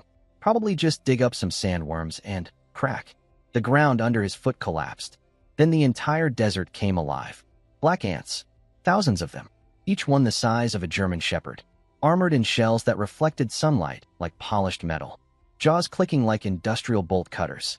Combat power, 28. Level, F-. Just 28, you'd think. Easy, Zhou Jian swung his epic sword at one. Sparks flew off its head like he'd hit an anvil. The ant shook it off and tried to bite his leg clean off. 28 combat power. This shell is made of iron. Han Bing calmly suggested targeting the joints. Classic nerd move. Also correct. Lei Yu finally got to use his new toy, a 6-barrel Gatling gun. The thing roared to life, spitting half-meter-long flames, turning the front row of ants into green soup. Legs and shell fragments flying everywhere. This is what I live for, he screamed, laughing maniacally while hosing down insects with military-grade firepower. My soldiers were handling it. Barely. The ants kept coming, wave after wave, pouring from every hole in the sand like the desert itself was bleeding bugs. Then Han Bing screamed the worst possible sentence. The vibration source is moving. It's under us. The sand started spinning. A whirlpool, getting bigger, faster, and then the ground exploded. A shadow the size of a building launched from underground. Sand rained down like a storm. When the dust cleared, standing 40 meters tall, literally standing, vertical, towering over everything, was a giant worm. No eyes, just a mouth. A round mouth covering its entire face, filled with rings of rotating teeth. Like looking into a garbage disposal the size of a swimming pool. Sand Abyss Lord, Juvenile, Level, Elite Combat Power, 219 rating. F, 219, Zhou Jian's voice cracked. This is F level? Did the intel guy confuse it with S? No, Zhou Jian. It's F level because the ants are F level. The giant death worm that lives under the ants? That's just the surprise inside. Also, it says juvenile. That means this is the baby version. Somewhere out there is a mama worm. Let's not think about that. The worm looked down at 10 tiny humans with its circle of spinning teeth. Then it slammed straight down like a falling skyscraper. Boom. Ground shattered. Hundreds of tons of sand vanished into its mouth, along with a few dozen of its own ants. It ate its own minions and didn't care. This thing was a living excavator with no loyalty. Retreat. Everyone fall back. They turned to run. The road back was gone. Where they'd come from, solid concrete 20 minutes ago, was now a massive canyon. Bottomless. Dark. And from inside the darkness, the sound of thousands more ants climbing up the walls. Front, 40-meter death worm. Back, bottomless pit full of ants. Sides, infinite ant army. Chun Feng gripped his sword until his knuckles went white. The intel was wrong, someone whispered. No, it wasn't. I sold them accurate information. F-level ants. F-level zone. The worm was the plot twist. Every dungeon has a boss. They just didn't read the fine print. And somewhere in the back of Chun Feng's mind, I could practically hear him thinking. Qi Jingyang said to trust Lin Mo. Yeah, buddy, trust me. I didn't send you there to die. I sent you there to get me blood samples. The dying part is just. Over time, I was watching the live feed from my store when Chun Feng did something that made me choke on my tea. He looked at a 40-meter death worm, an infinite army of armored ants, and a bottomless canyon blocking their escape, and said one word. Fight. His entire team looked at him like he'd grown a second head. Zhou Jian screamed. You're insane. You've actually lost your mind. Then, 1 second later, his face did a complete 180. Terror to excitement, like flipping a light switch. But you're the captain. So I guess we're doing this. He grabbed his sword and charged. This man has two personalities, and they're both crazy. Here's the thing. Chun Feng wasn't being stupid. He was being brilliant. I sold him F-level intel. I don't sell fake information. If I say it's F-level, it's beatable. The terrifying appearance is just wrapping paper. There's always a weakness. Chun Feng figured this out in about 3 seconds while everyone else was busy having panic attacks. If the ant's weakness is their joints, then the giant worm has a weakness too. Big body means big vulnerabilities. You just have to find them. He turned into a battlefield general on the spot. Orders flying like bullets. Han Bing, track the worm's movement pattern. Han Bing started reporting, then froze.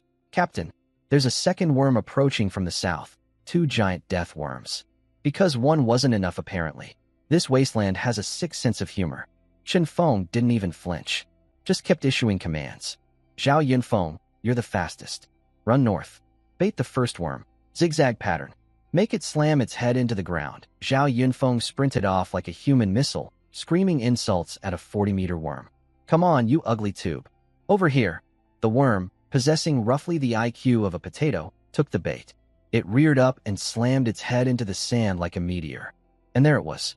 The weakness. When the worm attacks, it has to lift its body, exposing its underbelly, a section of soft, pale, unarmored flesh between the head and the torso. No shell. Just squishy meat with visible blood vessels. Now, Chun Feng roared.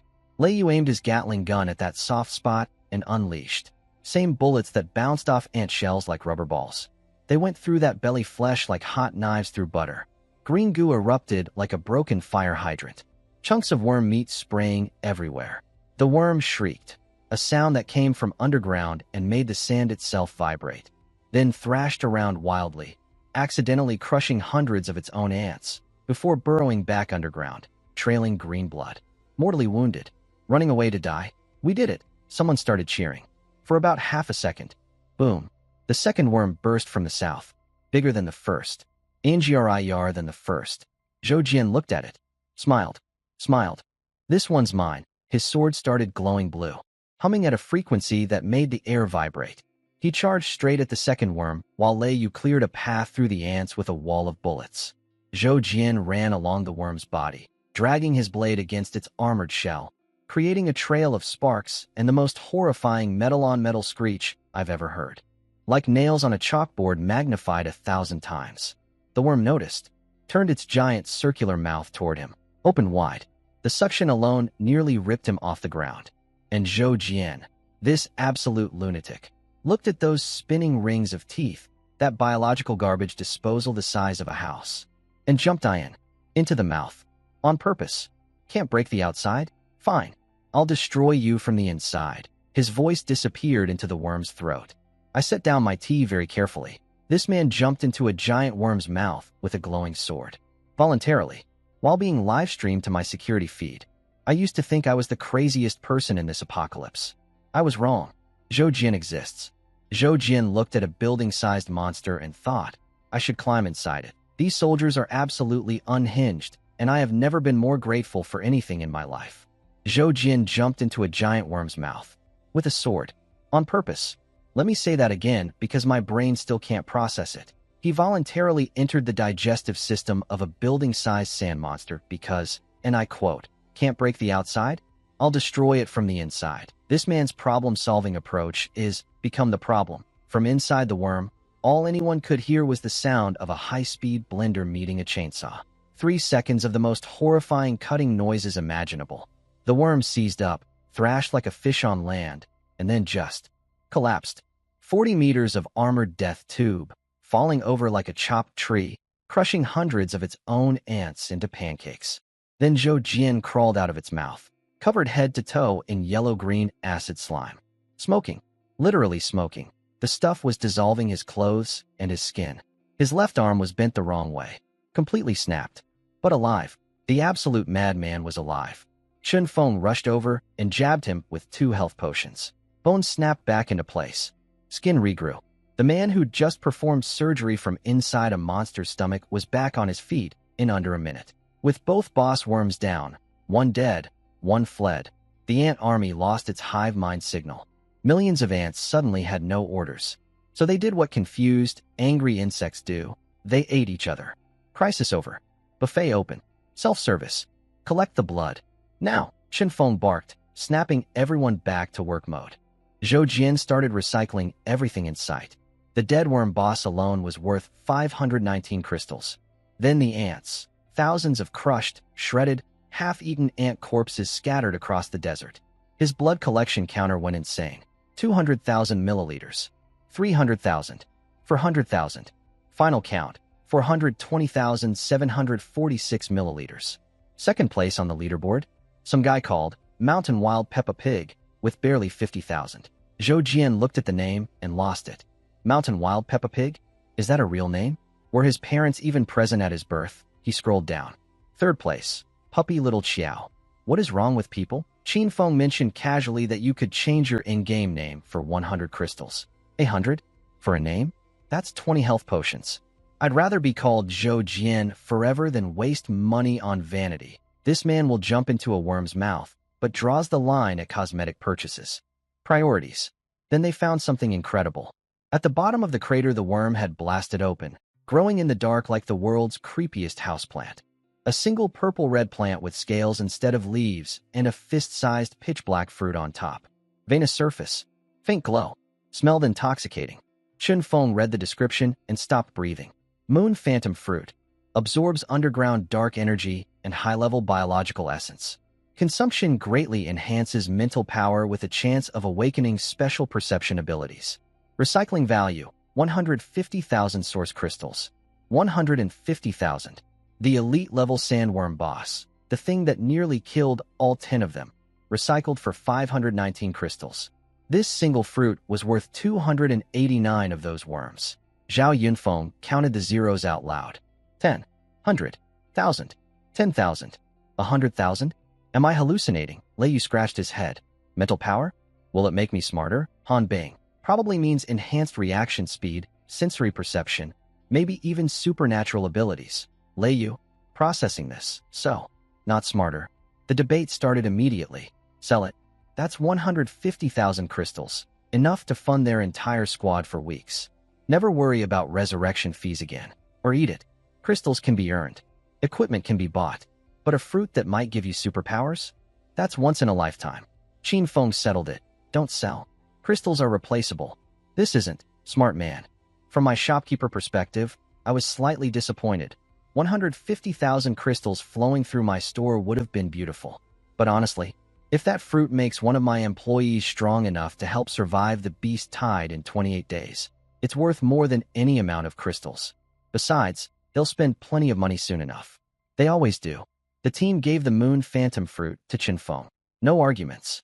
No jealousy. Zhou Jian, the guy who literally crawled inside a worm to kill it, just said, "Captain, you eat it." Everyone nodded. These soldiers have a level of trust and teamwork that makes me emotional. And I don't do emotional. I'm a shopkeeper. I sell things to people and judge them silently. Qin Feng bit into the fruit. Black as ink, cold as ice, tasted like sweet blood apparently. Then his brain exploded.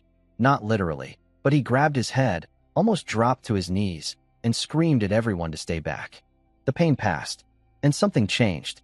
A black claw mark tattoo appeared on his neck, glowing faintly, like the universe itself had stamped him with a upgraded label. Then Qin Feng opened his eyes and could suddenly perceive everything within 100 meters. Not just see, feel. Every dust particle floating in the air. Every blade of dead grass behind a sand dune. A scorpion digging a hole 2 meters underground. All of it, mapped in his brain like 3D sonar. But that wasn't even the cool part. He looked at a piece of ant shell on the ground. It floated up. No hands. No touching. Just his mind lifting a chunk of armor into the air. It hovered. It rotated. It just hung there, defying physics, while 10 elite soldiers stood around with their jaws on the floor. Lei Yu's cigarette fell out of his mouth. Is that telekinesis? Are you Magneto? Qin Feng didn't answer. He was too busy testing. He looked at an ant corpse 50 meters away, the kind with armor so tough their best weapons bounced off, and flicked that floating shell fragment at it with his mind. Whoosh. The fragment turned into a black streak, punched clean through the ant's skull, in one side, out the other, then buried itself in solid rock behind it. The ant that they needed epic tier weapons to even scratch just got one shot by a piece of its own friend's face, thrown by a guy's brain. Zhou Jian hugged his sword tighter. That penetration is stronger than a sniper rifle. If he used something smaller, that's the ultimate assassination technique. Qin Feng collapsed against a rock, exhausted. A few seconds of psychic power drained him like 3 sleepless nights. Powerful but expensive, like everything good in this world. But worth it? Absolutely. My best employee just became a psychic super soldier. In 27 days, when boss-level monsters come knocking on my door, I need every advantage I can get. A telekinetic squad leader is exactly what the doctor ordered. Meanwhile, back in the real world, something interesting was happening. My 10 civilian beta testers were being selected. One of them was a construction worker named Wang Damon. Big rough guy. Cement dust in his wrinkles. Sitting in a cramped worker's dormitory during a rainstorm, phone with a cracked screen, smoking cheap cigarettes. His construction site was flooded. No work for a week. No work means no pay. No pay means no food for his family.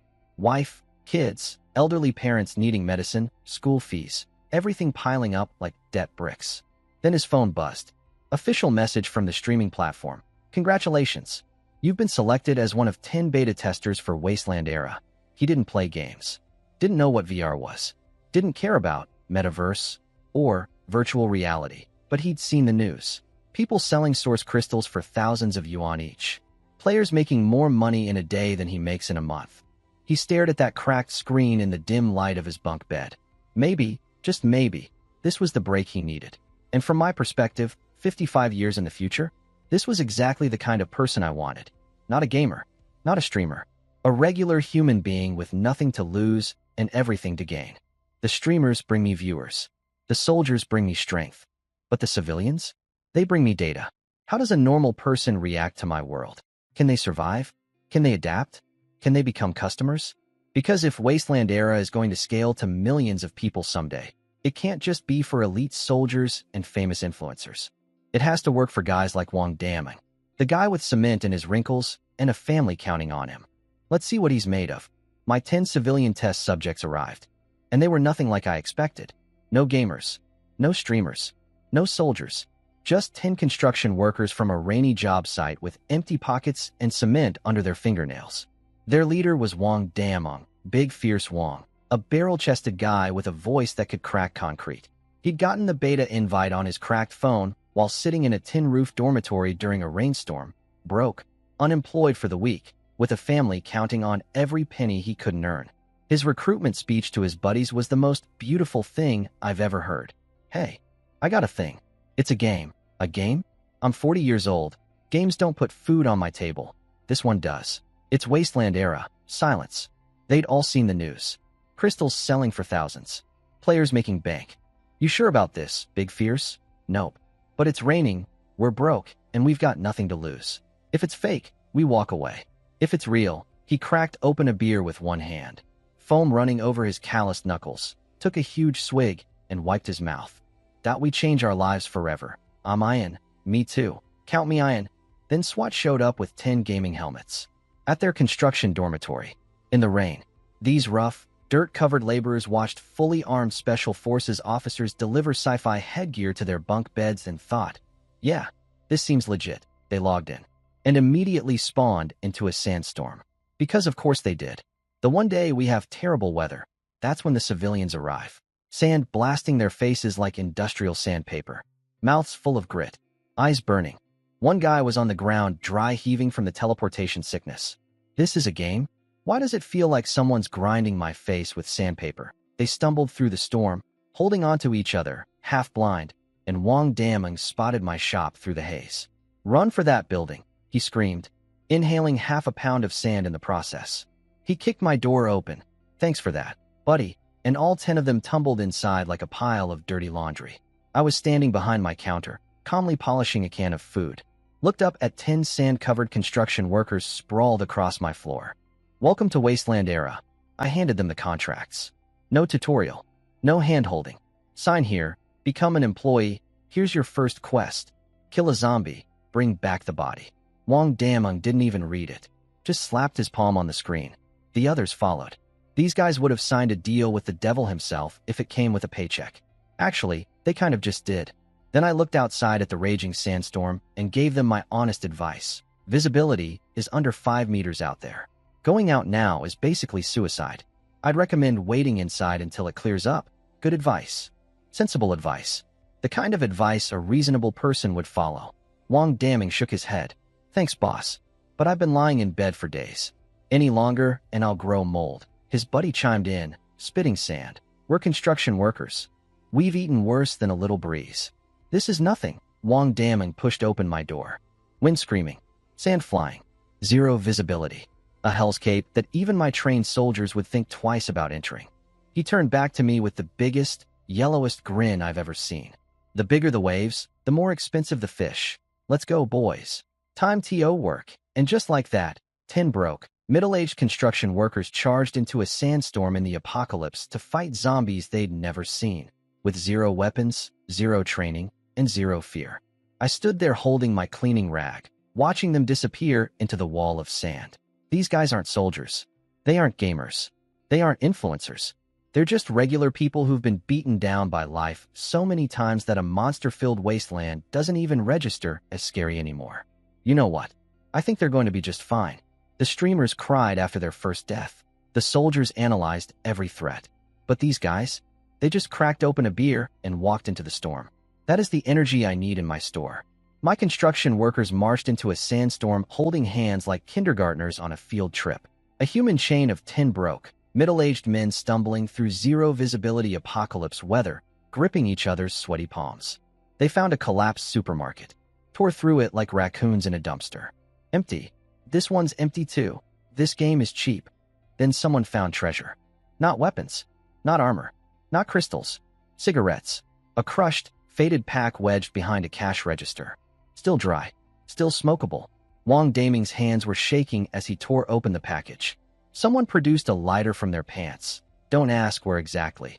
And within seconds, 10 construction workers were standing in the ruins of civilization, smoking in a sandstorm, absolutely vibing. This taste is perfect, one of them moaned. No wonder my kid is addicted to games. They've gotten this good. This cigarette hurts my lungs but heals my soul. I watched from inside my shop. These men just discovered that virtual cigarettes exist, and they were happier than any streamer who found a rare mineral deposit. Priorities. After their smoke break, they scavenged weapons. Rusty pipes. Chipped kitchen knives. Wang Dameng found a corroded machete that looked like it had been buried for 50 years. Which it had. They marched out to find their zombie. Found one almost immediately. Rotting suit, dangling eyeball, the classic model. Is that the thing? One of them asked, sweating. Who cares? Kill it. Get paid. Shirboda, the dumb brave one, grabbed a brick and charged. He got tackled instantly. The zombie moved 10 times faster than any movie zombie. Shirboda was on the ground screaming before his brick even came close. Blood everywhere. Then it got worse. Much worse. Wu Yongyan tried to help, got his throat bitten clean through. Dead before he hit the ground. Su Weijia reached for the body, got his stomach clawed open. 9 construction workers versus 1 zombie. No training. No coordination. No strategy. It was a massacre. These guys fought like they were in a bar brawl. Everyone swinging randomly, getting in each other's way, tripping over bodies. The zombie was basically fighting a mob of panicking civilians and winning. But Wang Dameng, big fierce himself, never stopped. Eyes red, screaming, hacking at the zombie's neck with his rusty machete until the blade got stuck in its spine. When the machete jammed, Fu Jin bear-hugged the zombie from behind like a human straitjacket. Use a rock. Smash its head. Wang Dameng found a chunk of concrete. Must have weighed 50 pounds. He lifted it over his head like it was made of paper and brought it down. Crack, crack, crack, over and over, black blood spraying everywhere, until the zombie finally stopped moving and Wang Dameng collapsed next to it, completely drained. He looked around. 9 bodies on the ground. Every single one of his brothers. Dead. All of them. He was the last man standing, covered in black blood and concrete dust, surrounded by the corpses of his friends, sitting next to a zombie he'd beaten to death with a rock. 1 zombie. 10 men. 9 casualties. For comparison, my trained soldiers killed their first zombie with tactical formations and elite weapons, losing 0 people. The streamers at least had gaming instincts. These guys. Pure chaos. Pure heart. Pure carnage. Wang Dameng dragged that zombie corpse back to my shop through the sandstorm. Alone. I don't know how he found his way. Sheer stubbornness probably. I looked at him, bleeding, exhausted, barely conscious, dragging a headless corpse behind him like a garbage bag. Not bad, I said. Quest complete. Reward, 3 source crystals. 3 crystals. 9 friends dead. 1 zombie killed with a concrete block. The worst kill-to-death ratio in Wasteland-era history. But here's what happened next that made my jaw drop. Back in the real world, the dead workers woke up screaming, clutching their throats, their stomachs, rolling off bunk beds. The pain echoes were still firing in their brains. I quit. Never again. This isn't a game. It's torture. That money isn't worth it. Wang Dameng ignored all of them. He grabbed his phone, opened the streaming app, searched Wasteland-era crystal buyers, found Wang Banxian stream, buying source crystals. 1,500 each. Any quantity. Wang Dameng's rough, cement-stained fingers typed 4 words. 3 crystals. You buying? Instant reply. Yes. All of them. 3 crystals. 1,500 each. That's 4,500 yuan. These men earn maybe 200 yuan a day hauling concrete. When there's work. Which there isn't right now because it's raining. Wang Dameng just earned 3 weeks of construction wages by beating a zombie to death with a rock during his lunch break. The complaining stopped real fast. Wang Banxian almost had a heart attack when Wang Dameng messaged him. A seller. An actual source crystal seller. Only 3 crystals, but that's like finding water in the desert. He wired 4,500 yuan instantly. No haggling. No hesitation. Back in that tin-roof dormitory, Wang Dameng's phone dinged. Account ending 5678, received 4,500 yuan. Balance, 4,512.50 yuan. That balance tells you everything. Before this transaction, the man had 12 yuan and 50 cents to his name. Now he had 4,512. He held up his phone to the room, full of groaning, traumatized construction workers. Money's here, silence. From the zombie, 500 split 10 ways. 450 each. The transformation was instantaneous. Su Weijia, the guy clutching his stomach 5 seconds ago swearing he'd never play again, let go of his belly. For 50? In 20 minutes? I make 200 a day hauling concrete. Wu Yongyan. The The man who had his throat bitten out stopped gasping. Just stopped. Like the memory of death was a minor inconvenience compared to the memory of being broke. Shirboda climbed off the floor, dusted himself off, and grabbed his helmet. That zombie bite felt like a mosquito. Put me back in. 5 minutes ago, I'd rather die than play again. Now, log me in. I'll fight 10 of them. Money is the greatest painkiller ever invented. Wu Yongyan was actually mad at himself for dying wrong. Next time the zombie bites me, I should shove my hand down its throat. While it's chewing on me, the rest of you can attack. I wasted my death? This man was strategizing how to be eaten more efficiently. Not how to avoid being eaten. How to be a better bait. Wang Daming looked at his crew, the same guys who were crying 30 seconds ago, now fighting over who gets to put the helmet on first, and just smiled. Let's go. Log in. Log in. The dormitory was shaking from their screaming. These guys were more excited than payday at the construction site. Su Weijia jammed the helmet on, threw himself onto his bunk, and black screen. Red countdown timer. Revival countdown, 17 hours, 58 minutes. Instant revival, 100 source crystals. He ripped off the helmet. I can't get in. One by one, everyone tried. Same result.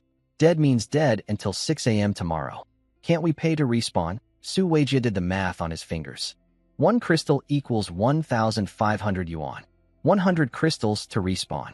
That's 150,000 yuan. The room went silent. Just rain hammering the tin roof. 150,000 to respawn once. That's more than most of them earn in a year. This game is highway robbery, someone whispered. Everyone deflated. Collapsed back onto their bunks like punctured balloons. Everyone except Wang Daming. Because Wang Daming didn't die. He was the only survivor. He was still in the game.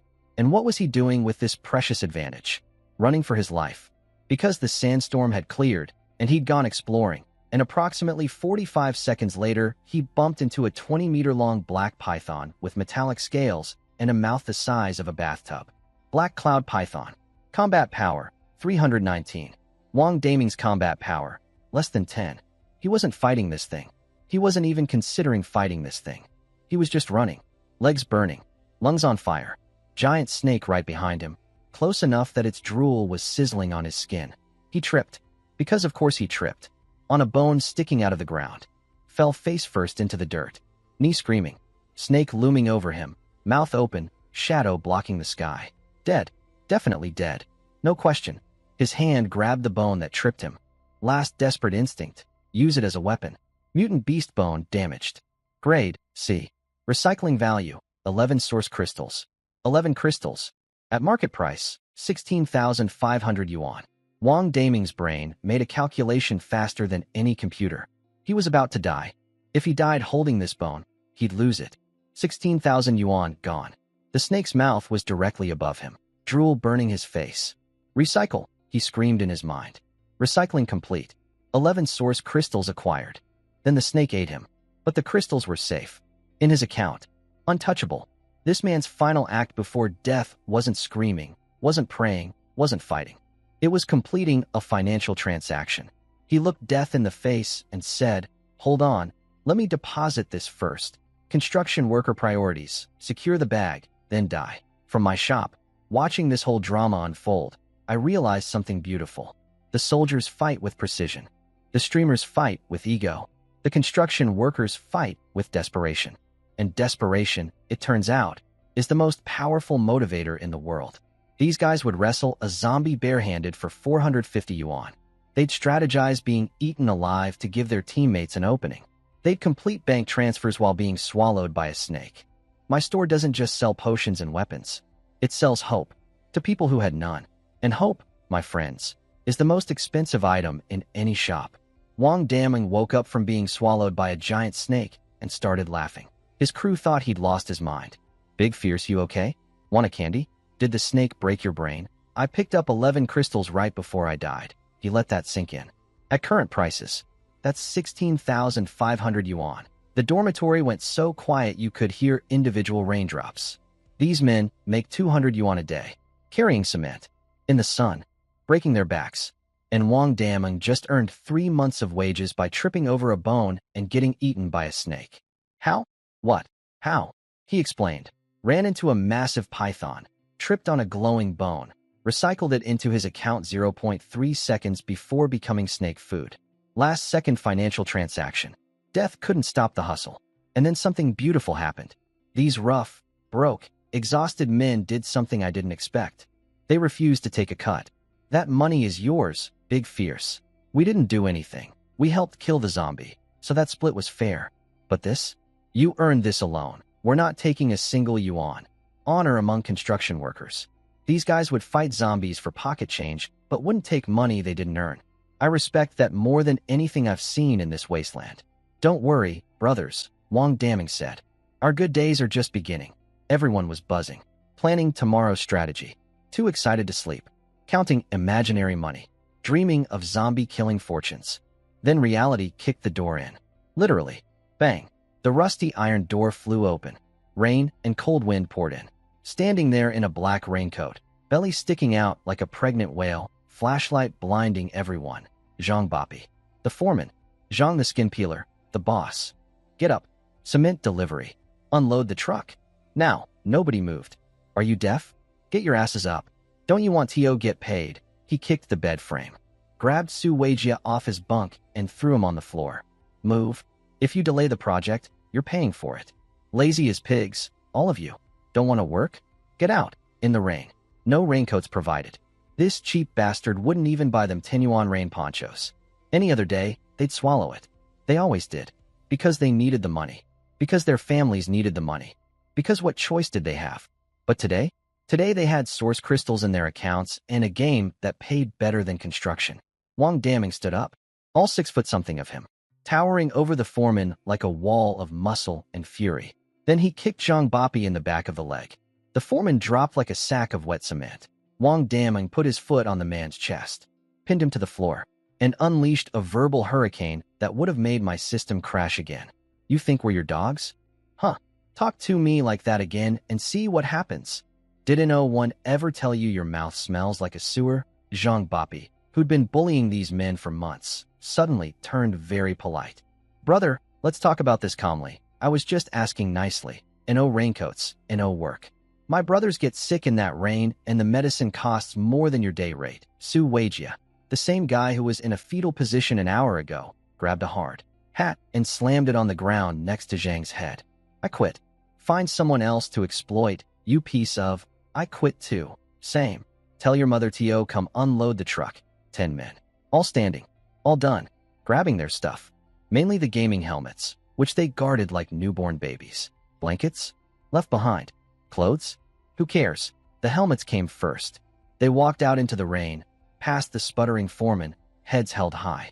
The courage they found fighting zombies in a fake apocalypse? They brought it back to the real world. Turns out, once you've been eaten alive by monsters and lived to tell about it, a fat guy with a flashlight isn't that scary anymore. From my shop, 55 years in the future, I had no idea any of this was happening. I just saw 10 civilian players log off after one session. But what they were really doing was something my store was never designed for. They weren't just earning crystals. They were earning their dignity back. And that's worth more than all the source crystals in the world.